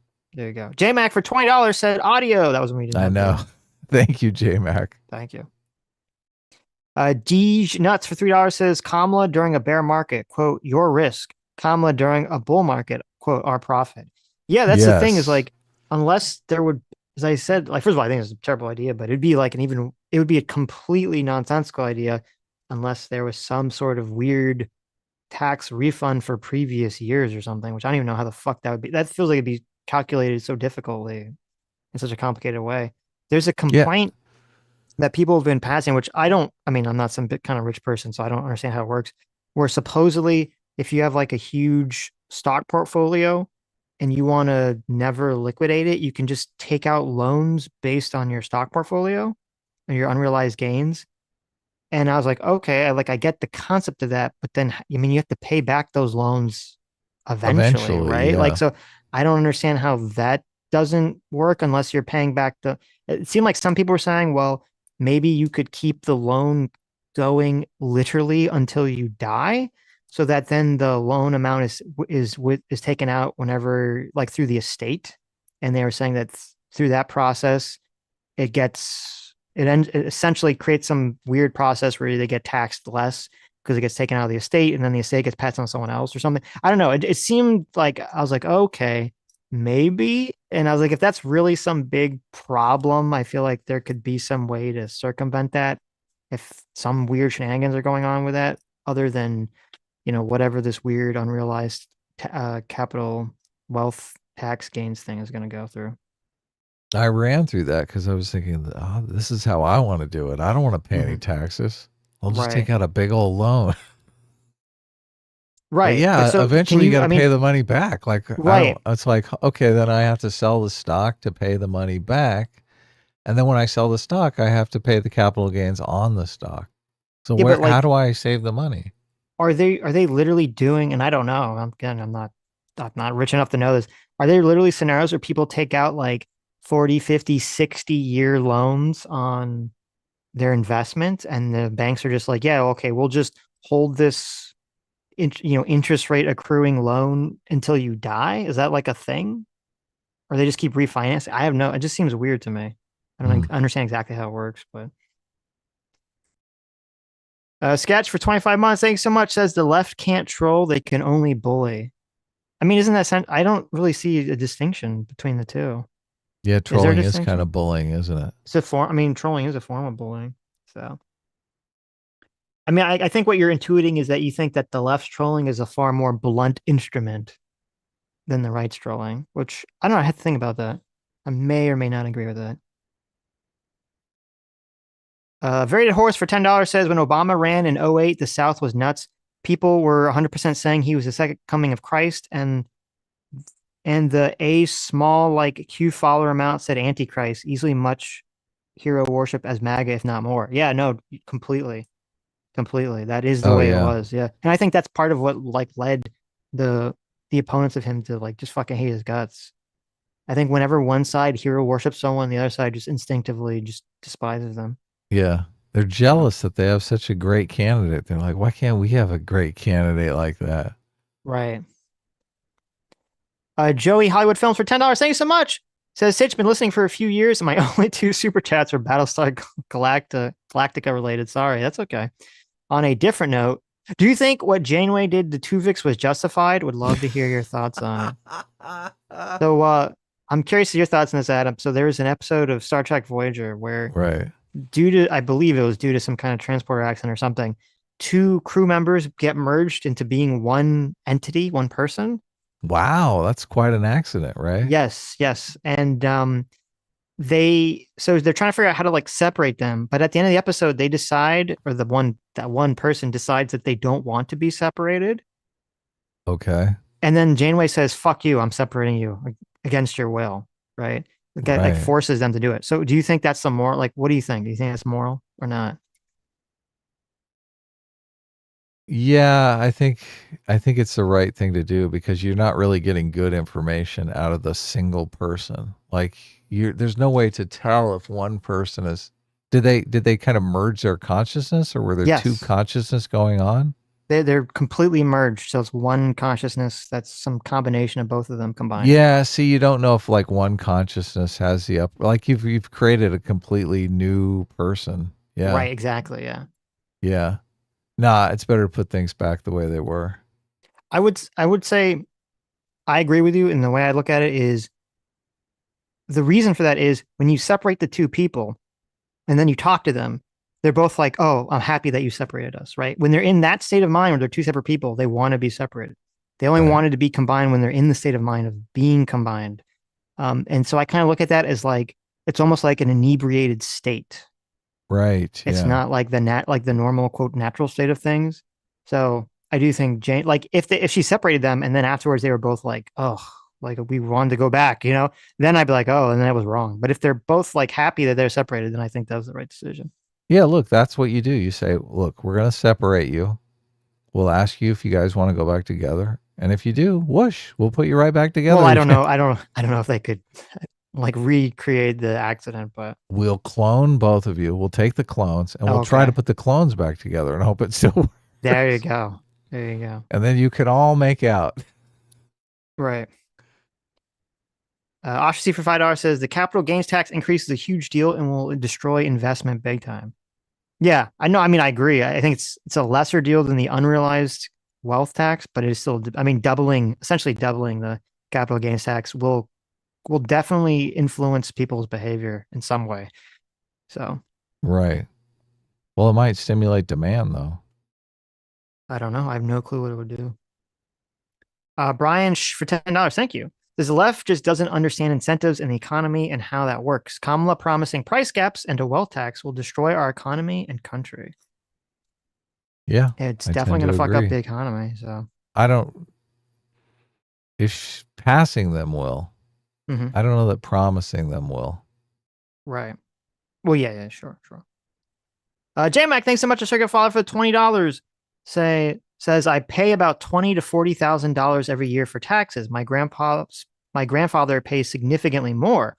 The myth that rich don't pay their fair share is stupid. Also, anyone who has had to deal with the IRS knows they are incredibly hawkish. There you go. Right. Yeah, it's. I feel like it's so annoying because it's everywhere in life I go, it's like everyone has the wrong opinion about the other side that they don't like. And then you go in and you're in that other side environment, you're like, oh, this is not what everyone said. Right. So it's like, oh, when you're a worker, you're like, oh, fuck management. Management's fucking shit. I hate those people. Then you're in management, you're like, oh, fuck workers. I hate workers. They're pieces of shit. Like, and you're like, oh my God. Like everyone just hates everyone. They hate whatever group they're not part of, and they construct all these false realities. And it's gonna be very difficult to sort of parse things out and get to the bottom of it. It's the same thing with like, rich people and stuff. So Yeah, they don't understand the perspective because they're not living that perspective. right. There are important details that they edit out so that they can demonize you. Or they're just unaware. And I mean, there's got to be some fair thing that we can try to reach in the middle ground somewhere, but I don't know what that is.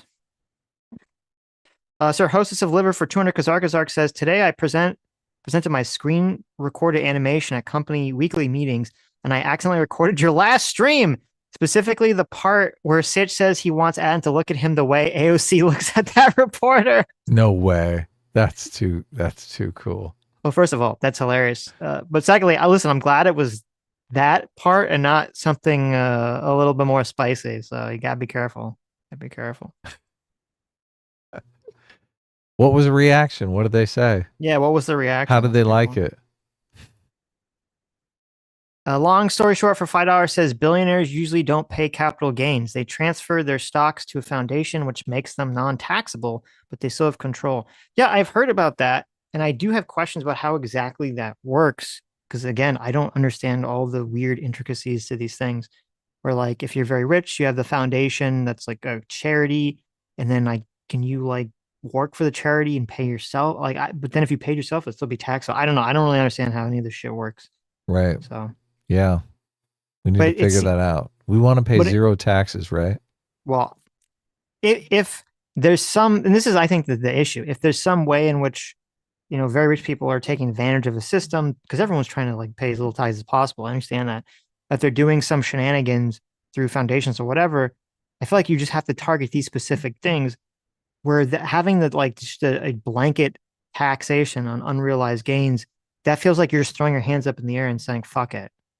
But I think that attitude, I think that policy just is going to have too many detrimental downstream effects on the economy. So yeah, our tax policy should be more detailed. It really should. Even like I said, separating the innovators from the rent seekers. I mean, that would be huge. Mm-hmm. So, Graham, how do I say that? Graham Finney Son Fife for 2 months. Thank you. Says, in what universe is Trump extreme? Name one extremist policy. I mean, there's like a level of tribalism that I don't even know how to engage in. Like if we're going to pretend that Trump hasn't been a very divisive or extreme candidate, I don't even know how to respond to that. So, right. I mean, you're talking, but without getting into all the January 6th stuff, locking people up, any of those things. So, Magor for $5 says, how the hell am I in the same tax bracket as JMac?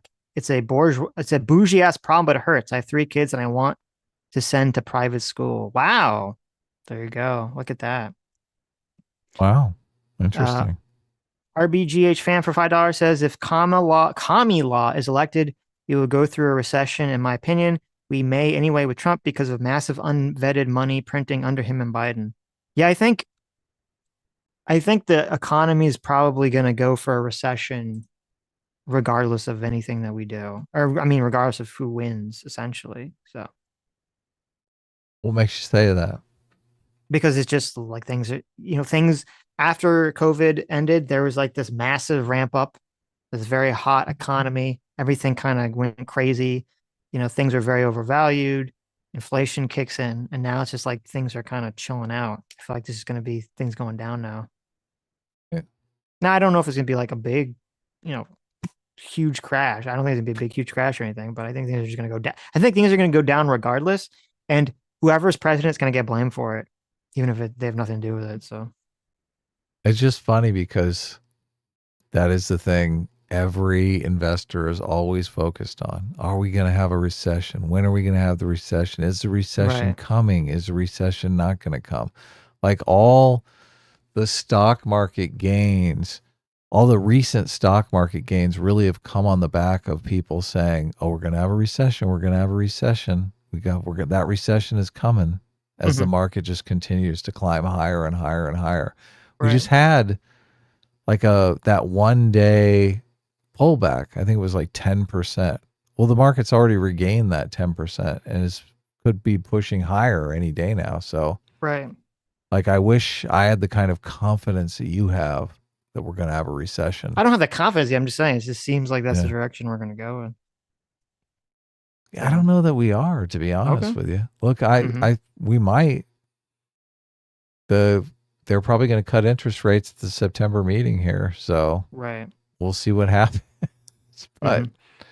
a lot of the, a lot of the people believe we haven't had a recession Right. because of the interest rates. So Right. Let's see. Our JV for $5. Thanks so much. Says Sitch, are you forgetting there will be exceptions carved out of the tax for their donors? Look at California and the exception to the new $20 minimum wage. I mean, is there really an exception on that? I don't know, but that's like it would be kind of silly if they're like, oh, if you're Jeff Bezos, you own a left wing media publication, some carve outs. I don't know. Sammy G, look at that. Sammy G for 28 months of the Order of Enlightened says, this goes past TDS. The absolute stupidity of economic talk I've been hearing from the left is so concerning. Education reform around money and economics is seriously needed more in high schools than any other topic. Ridiculous. I So there you go. completely agree. Like, I don't Yeah. understand why they don't teach basic economics in Hmm. high school as just a requirement. Doesn't I seem like agree. anyone knows anything about economics. Yeah, I mean, I remember, so in high school for me, senior year, we had to take, for half the year, we took some kind of economics class, and the other half the year, we took a class about government, how the government works. And I really don't remember literally anything we learned in the economics class at all. So It's must so not have been very crazy. exciting. It's so crazy that on the left, investment is kind of seen like a dirty word, right? Like Hmm. investing in stocks, investing in real estate. Oh my God, that's how you filthy capitalist, right? Right. But then Kamala comes out and she's pitching these building houses and investing in kids' education and stuff like that as investment. It's Hmm. like, I mean, why don't you just marry the two of those ideas? Like, why are you so toxic towards financial investment, but you seem to understand community investment? They're kind of the same thing. True. Makes no sense. Tarl Chudmunch, what a name. 11 months. Thank you, Tarl. Says, would a Harris presidency cause more damage to Republicans or Democrats? It'd be interesting to see how she's regarded after the honeymoon. I mean, No way to tell, right? yeah, there's no way to tell currently because obviously it would depend on whether her presidency is viewed as successful or not. Um, I would think if Kamala wins, hmm, I think if Kamala wins, it's not going to be a very successful presidency for her. That'd be my guess. Well, how do you define success? Like how people view it, and like are people going to be happy with her when she's president? I How do don't think they? people are going to be happy with her because I think she's going to be president. I think the economy is going to kind of start to go down. I think there's still going to be like a lot of the problems people are talking about are not going to be solved. I think you're still going to have big immigration problems, crime problems, inflation problems, energy problems. I don't think, and all these, global instability problems. I don't think any of these problems are going to get solved in the next 4 years by either president. And I think whoever is president is essentially going to just get all the blame for it. Hmm. So, Wow. I mean, do you think there's going to be some big turnaround for the next 4 years, like in a positive direction for anybody? I don't know that it's all doom and gloom. Like I said, I keep wondering if we're on the verge of a recession. I don't I don't know that we are. I think things might be just fine. I think things Well, might mhm, actually be working themselves out. I don't know. I'm not so much saying it's going to be doom and gloom, just that it's going to be like, I don't think much is going to change from where we are now positively, which people Right. will perceive as negatively. Because they'll say, we voted for Kamala for hope of change, and it's basically Biden 2.0. Everything kind of feels exactly the same. Like, I wouldn't be surprised that if Kamala Harris wins and then is labeled Biden 2.0, and people on the left get mad at her because they feel like that she didn't really change anything from his terms, which they didn't like anyway. So, and it'd be interesting. It would cause, if she wins, it would cause damage. Well, in terms of damage to the left, depends how woke she goes. That could obviously cause a lot of damage to the left she goes very woke and they lean into that as like a viable strategy. And then the right kind of scrambles around to figure out how to combat this. Whether they think that it was Trump's fault and they can move forward post Trump, or they get kind of stuck trying to identify themselves. Right. Metal Rules 81 for $5 says, just to let you know, I'm a resident, but not a citizen. And I have to pay tax on unrealized gains on all my stock holdings I hold in my home country. Really? Huh. Wow. Okay. That's awful. How does that even work? Like what does that even, I'm very curious as how does that work? What does that look like? Um, what happens if you end up losing the money you had to pay taxes on? You just say fuck it? Like, huh. That's very interesting. Edward Sr. for $10, thanks so much, says, what percent of people will vote Kamala not for policy, but for post-racist, post-misogynist, post-woke, etc. future? Um, Probably at least a quarter of those people. Probably just a quarter. Edward Sr. for another $10 says, FYI, YouTube would not accept my super chat until I verified my legal address for tax purposes. No way. Wait, what? Why would I don't understand. Why would it have to verify your address for tax purposes for you to send a super chat? What does that mean?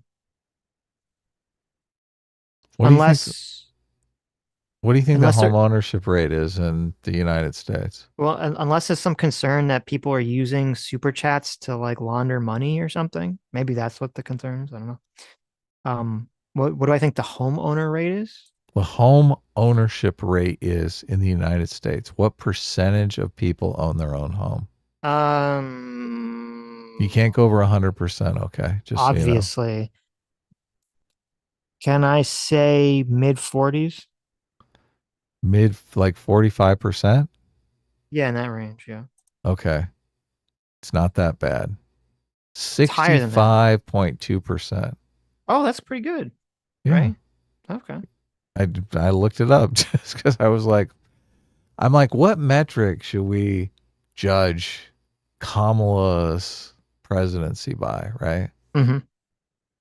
Maybe, I guess immigration is the thing people really want to see turned around. Right. Electro for $20 says S class is best class, and A team is burrito supreme. I just learned something new from Pisco arguing with actual Justice Warrior. If someone doesn't say something word for word, they don't have that intention. I wonder who that can apply to. Everyone? Yeah, I saw like Pisco's really getting super triggered by Sean on Twitter and yelling at him constantly. So Really? yeah, like God, because it was about the whole, because Sean in that debate with Destiny, he said that claim about like Alvin Bragg and what's yeah, her I name, watched the his the videos.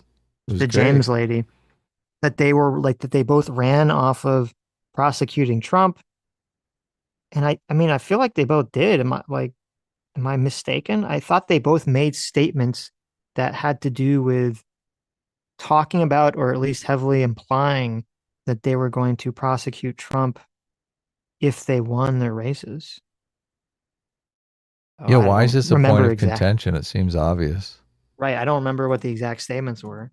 If they were like, if they literally said, I'm going to do it, if it was just implied. But that was sort of my feeling. That was the vibe I got when they were running. I don't remember. Oh, I remember. Sean brought this up as an example of a threat to democracy, Mhm. going after political opponents in the judiciary through fishing expeditions. It deteriorates our democracy. So everyone got completely debate brained in Right. arguing, accepting his argument that that would be deteriorating democracy, but not accepting the facts that that's actually happening. Right. Yeah. See, but this is kind of like, it's annoying because like when you get in these like super tribal debate brains, they're become like, especially with Pisco or any of these people, it becomes this like sort of hyper dishonest Oh thing yeah. Oh because it's yeah. like, because I'm looking at the Twitter thread now. So the argument is essentially that this is my understanding, but I could be getting some of the facts wrong. My understanding is that when Bragg, who was the New York Attorney General, Alvin Bragg, when he was running, there was already the case against Trump was like already forming or formed. And so when he was running, he made some comment about he would be the best person to deal with Trump in court because he had dealt with Trump. He had dealt with Trump in court in the past. Okay. So he made some statement about that. And then Sean kind of described that as they ran on, being able to go after Trump. And then Pisco's comment is, well, Bragg didn't promise to prosecute Trump because the prosecution was already ongoing or something, or already existing to some capacity. And it's like, well, that to me, that's like you're really parsing like kind of straws to the point of dishonesty when that's the level of uncharitability you're giving to statements. So, But is it systemic dishonesty or is there intentional I mean, this dishonesty? feels intentional at this point. Right. So, Exactly. if you're going to say, well, he didn't promise to prosecute, he promised that he'd be the best one in the prosecution. It's like, I mean, to me, that's kind of like a distinction without a difference. It's like willful blindness. Right, He right. can't see it. He's like, oh my God, my team doing something wrong and nefarious. Either that or he's just a fucking psychopath. And he's like, I will do nefarious things because it serves, the better good. Well, I think what's going on is that he perceives that Sean and I forget who the other guy were being like super pedantic in the debate about this debate question and how to interpret it. So now he feels justified to be super pedantic in following the exact wording of this statement. I think that's sort of how this is playing out. So, Yeah. Anyway, um, anyway, the arguing over the debate question. I mean, about what it means to be a threat to democracy and all stuff. yeah, literally. I just hate arguing definitions. It's like, let's just get definitions out of the way and move on. Right. But an entire debate structured around definitions. Oh, Yeah, it's a that was nightmare. it was a yeah, it was I think it was silly to have for either side to heavily fixate on that, except to just say, okay, let's just move on to the concept here. Or Right. one of the concepts. So lesson sell for $5 says calling recession is like the Starks on Game of Thrones saying winter is coming. It'll always come true at some point. I mean, fair. That's a fair point. We're trying to minimize the recessions though. Of course. I mean, we want growth to be continuous. Don't want people to suffer through bouts of unemployment. So Matt Mulligan for $5 says, how about instead of using the term racist, we try racialist, someone who engages in color conscious thinking. I do like that, but I don't think they would use it because if people start saying racialist, it'd be too effective at labeling people on the left as well right. As racialists. as racialist, because they are, yeah. Anonymous Cow for $10 says, of all the economic policies Kamala mentioned, do you think she wants to pass it or is it a ploy for lefty votes? I would think internal polls say these public statements would be a disaster. I mean, we don't know. There's something that you said, Adam, which I think is true, which is that politicians do feel some level of responsibility for having to make Obligation. Yeah. obligation. That's what I'm looking for. Obligation to make good on their campaign promises, at least to some extent. I mean, obviously, Joe Biden promising to do public policy that didn't even fucking try to do that. So that just went out the window. So, I mean, George gun to my H.W. head, Bush lost his reelection bid because he said no new taxes and he raised taxes. George H.W. Bush. Yeah, George H.W. Bush. Right. Exactly. So gun to my head, I would, if I had to, bet, if I had to put money on it, I would say probably these are ploys and not actual things that they have any intention to pass, to be my guess. Because they just seem so unpopular and so dumb. The advantage of this policy, though, is that it's a campaign promise that's going to be forgotten because it affects so few people. Like, Yes. no one's going to remember, oh, Kamala never passed that gouging the rich tax. Right. Because it didn't affect them. Yeah, if they can like memory hole passing a public option, they can memory hole this. You can't memory hole the we're going to forgive your student debt. Those people are getting a bill in the mail every single month. Yes, that's a good point. Right. You can't memory hole that shit. That's Immigration is tough to memory hole if your neighborhood is starting to look more dingy and down, right? That's a great point because it's easier to memory hole saying I'm going to take money away from people than it is to say I'm going to give money to you. Because if they say I'm going to give money to you and you don't get it, you say, where's my money?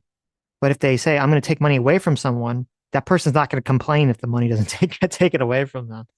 Yeah, Biden made some campaign promise about another stimulus check from the pandemic. Do you remember that? Yes, I do. And he did keep that campaign promise. Because that makes sense. A lot of people were forcing him to. He tried to wiggle out of it or tried to make it like half what it was or something like that. And everyone was like, bitch, we just got you elected. Right. And I guess before we end, there's two other things I want to talk about quickly, which was obviously there's the news.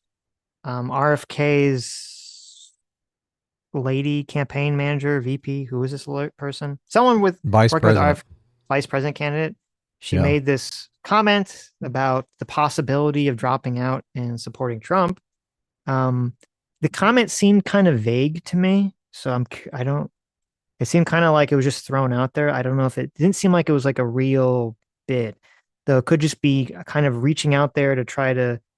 I mean, they've already had talks. He's already had talks with Trump, and I believe Trump offered some position in health, managing health stuff in the cabinet. Health and Human Services, right? Yeah, if RFK drops out, which would be pretty interesting, because the view right now, at least the polling, is showing that RFK running hurts Trump more than it hurts Biden. So that'd be the thought process on that.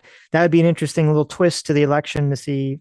That could definitely give Trump a much needed little boost in some of these areas, because I think the margins are going to be very tight, some of the swing areas.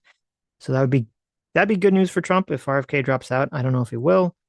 And then there was the Fed revised the jobs number down by about 800,000 for the last 12 months. So when did that happen? Today. Okay, this morning. Yeah. So now, obviously, which is interesting, and that makes the economy look, worse than it did. That's why you keep saying we're on the verge of recession. That's true. I should have said that. I forgot. Yeah, we were down 800. Why do you keep saying this? Well, hold on. We're not down 800 jobs. We're just they said we were up some number of jobs, and we were actually up 800,000 less than they said. Right. And the reason for that is because the way they do these estimates is that they basically use polling data from corporations, and they were just saying that the polling data is usually overzealous, and I don't know, for whatever reason this time it was really overzealous, so the numbers are significantly lower than they thought. So I saw some people making a claim that I didn't even understand, where they were saying that they thought this shows that the Fed is doing something political, that this is done for a political reason, that they were lying about the numbers to make the economy look better. And I'm sitting here and I'm like, how does that make any sense? If the Fed was doing something for political reason, it would be much better for them to say that the numbers were like 100,000 less every month or whatever the number is, as opposed to saying, hey, right before the election, the numbers were like way off and the economy is shittier. Like that's the opposite of what you would want if you wouldn't want right before the election the Fed to come out and throw like this big bombshell. That doesn't make any sense. So They come out with the numbers and then come out with revised numbers on a regular schedule, though. I So I understand mean, that. yeah, I they can't understand really. that. Right. But it's funny that so they revised the jobs number down. You're saying, but the market is up today and There you on the go. verge of making new highs, Look at that. new They don't even all-time care. highs. Okay. Nobody even Yeah. cares. So I'm just like, you say that and you think, oh, I'm going to look at the market and the market's going to be down, right? Nope. Well, still up, still going higher. That's interesting. What's going on? Are we on the verge of recession? Right. When's the market going to pull back, Sitch? January 6th, 2025. Yeah, we'll see. Mm-hmm. Solid for $2 says, someone close to me told me he believes the JQ. He honestly doesn't think he's an anti-Semite. As a Jewish person, do you think that automatically makes someone anti-Semitic or just naive? I mean, obviously, well, it depends what you mean by that. If you believe that there's just definitionally, if you believe a bunch of assumptions about a group of people on the basis of their skin color, of their ethnicity, of their religion, or whatever, I mean, that makes you bigoted definitionally. That's what being a bigot is. You're saying based on some factor about you, your race, sex, religion, blah, blah, blah, I'm going to make a bunch of assumptions about you. So that's why I said it depends what do you mean when he says he believes the JQ. If he believes that like Jews are working all some sort of secret cabal to take over the world or to implement, negative policies, I mean, that seems to me to be definitionally anti-Semitic. Now, fortunately, if someone is anti-Semitic or racist or bigoted to any capacity, it's not like a lifelong commitment. They can always change, hopefully over time, kind of see like, oh, I was just being kind of silly. So Usually that does change when they end up meeting somebody of whatever class right. of people it is. They Yeah. realize, oh, look, they're just normal people just like me. It's unfortunate. Everyone, like the way our kind of brain is structured is that we all want to find the easy thing to point to blame for everything. Oh, And yeah. usually that's that there's a cabal of someone, not necessarily Jews, but they could be a cabal of Republicans, a cabal of racists, a cabal of white people, a cabal of Democrats, a cabal of Jews, a cabal of socialists. There's some elite cabal somewhere that's fucking everything up for everyone. I mean, that's one of the most common sort of lazy thought processes that we've as humans have had stuck in our minds since the beginning. So I like to blame individuals, Sitch. I right. blame Pisco. There you go. There you go. I mean, the JQ one's kind of extra funny because this pretty vocal, influential Jews on both sides of the political aisle in a very, very divided political situation. So you kind of have to believe an extra like 20D chess maneuver sort of to circumvent all that. But Yeah, the diffusion of power is a smart thing. right.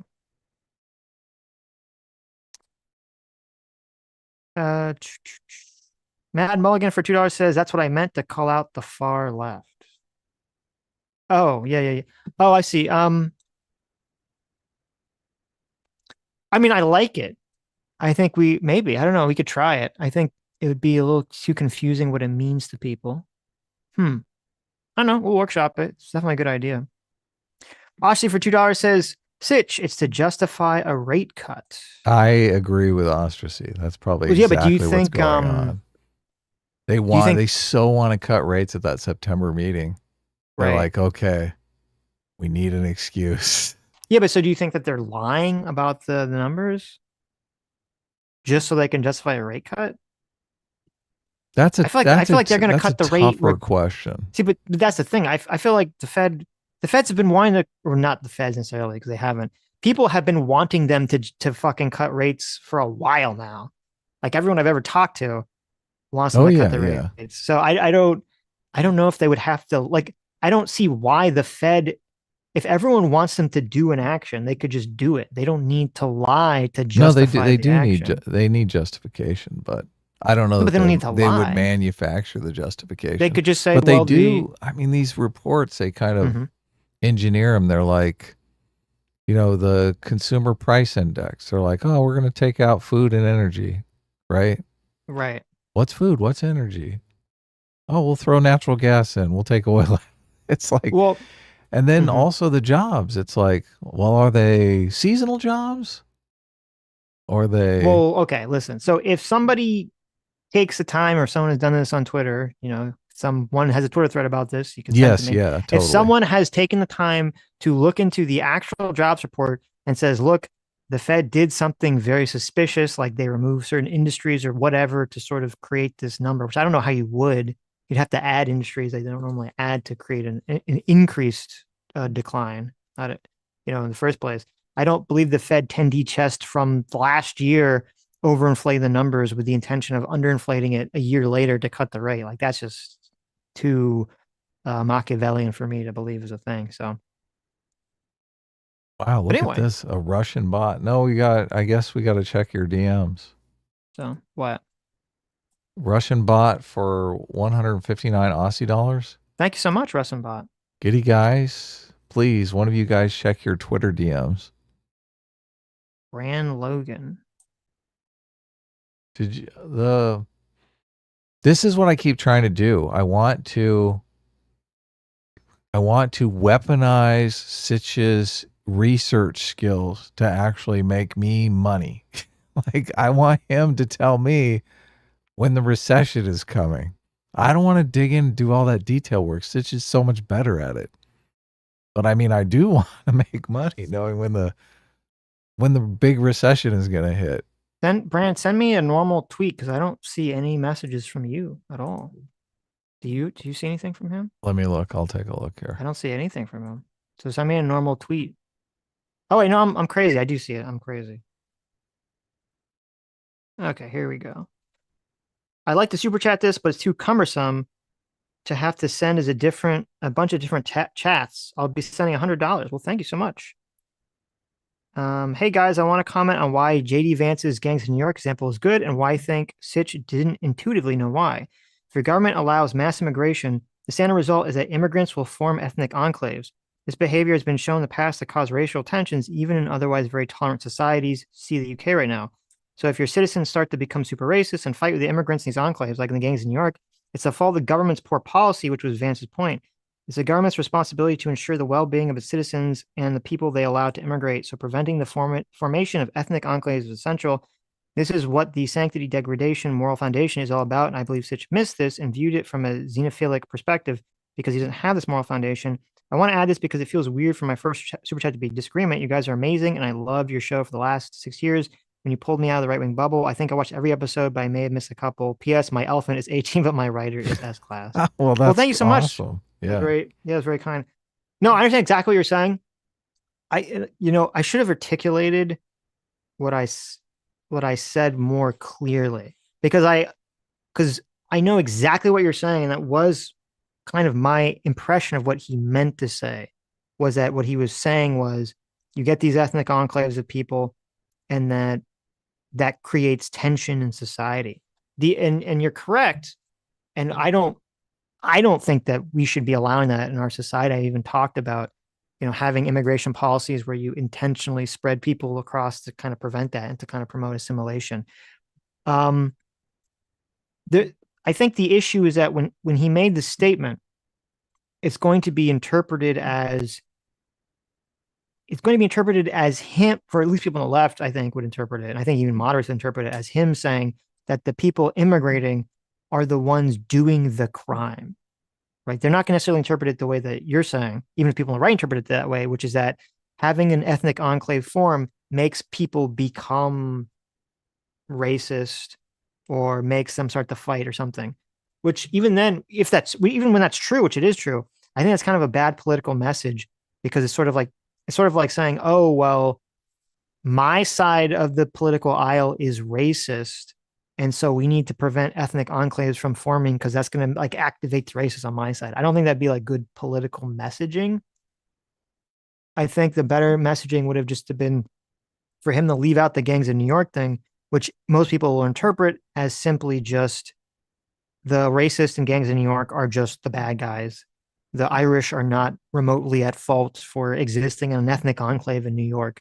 I don't think most people will look at it through that lens really in modern times. So I think that was a bad comparison to make. Does anybody talk about this in terms of assimilation rate? Because it always seems to me He that there did. has to be some kind of rate that you can assimilate people at. Well, he didn't talk about in terms of rate. Jay, and this is why what Jay said about the gangs in New York example was so stupid, because after that, what he said was smart, where he talked about the issue is assimilation. Yes, And that's totally. what I think that's really what the Republicans should be pushing. Of course. I think Yeah. I think they should they should adapt their immigration message to be like, we need to focus on assimilation, assimilation, assimilation, assimilation. Because also I think they'd be smarter politically because they might, if the left wants to come out reflexively against assimilation, they look fucking super weird and crazy. So Yeah. And look, it implicitly fights against the woke stuff as well. Like Mhm. it fights against the whole cultural appropriation stuff. Right. Because you're Right. saying we need to assimilate these people. But look, if you have people come in, by the hundreds of thousands, it's just, how do you assimilate those people? The motivation is really going to be to form their own community, right? Like they could Right. outnumber the locals at some point. Like, what is the point of assimilating? Like, there is this social pressure to assimilate if you're just a few people outnumbered by the native population, right? Mhm. That flips as soon as you, the migrant population, outnumbers the native population, right? Then what's the motivation to assimilate? Like, we've got our own culture. It's a Yeah, lot of that's work to assimilate. of course. And that's exactly why I agree that, these sort of quote ethnic enclaves are generally not desirable, Yeah, of right? course. Because you wanna force assimilation. And there obviously will be people that themselves feel compelled to assimilate, but there will be a lot of people that don't, and they do need the external pressure. And you're completely correct. More of the So conversation does need to be around the assimilation, though, yes, obviously, which is 100%. it never is. It's just the left is like, oh, you're racist if you're against immigration. End of story. The end. We're done talking. Well, yeah, because the way that the immigration is talked about is very bluntly by both sides. Because you're right, the left has the blunt instrument of saying you're racist. The right has the blunt instrument of saying we don't want it. And it's like, okay, well, we need something that makes sense in the assimilation conversation. It's like, okay, we can have, like, you do need immigration for economic purposes, for population growth purposes, but you don't want necessarily the culture or identity of a country to change in a way that is negative for the country. And the way to circumvent that is that you want assimilation, so that there's some kind of preserved cultural identity. Well, So, Bran, thank you for the very generous super chat. yes, thank you And so much. thanks Yes. for the great message. I'm glad you're a Moral Foundations fan. So I'm glad you're a fan of the show. So anyway, thank you guys so much for all your very generous super chats today. We'll see you tomorrow. We'll be talking to Counterpoints about some of the more recent drama with, I think, Yeah. Destiny and Sean and all that stuff. It could have maybe been Counterpoint's entire fault because I believe he's the one that sent Sean the debate prompt in the first place. So maybe Connor started the entire conflict. What do you know? Maybe we'll find Yeah, out look. tomorrow. And Connor kind of did a shitty thing. He ran to Destiny's stream and said that we were audience captured. So That's that was true. He not, did do that. that was Yes. very uncool of him. So, Uncool, Connor. Party foul, Connor. Why would you do such a thing? So, we'll talk about that. Britt Cormer, thanks so much for $20. Says Sitch, if the right pushes for assimilation, then the left will counter where they're trying to destroy minority heritage, and or the right is just being colonist by getting rid of these cultures in the U.S. Yeah, let them do that. And then you say, yes, if you want to come to our country, you have to assimilate to our culture. That is, yes, that is what we're doing. Yeah. The left will try to do exactly what you're saying, and it will just not be effective, or it'll be significantly less effective than the sort of you're just racist for wanting non-white people to come to your country They narrative can't that's being pushed. So they can't describe it in the colonialist narrative because they're literally colonizing us. yes, exactly. The people are coming. You're like, well, yeah, exactly. You're 100% correct. It would be a huge mistake. They might try to, and it'd be a huge tactical mistake for them, rhetorical mistake for them to do so. All right. They'll always say something, but it will be definitely less effective. Anyway, see you guys tomorrow. Take care. Bye-bye. Bye-bye.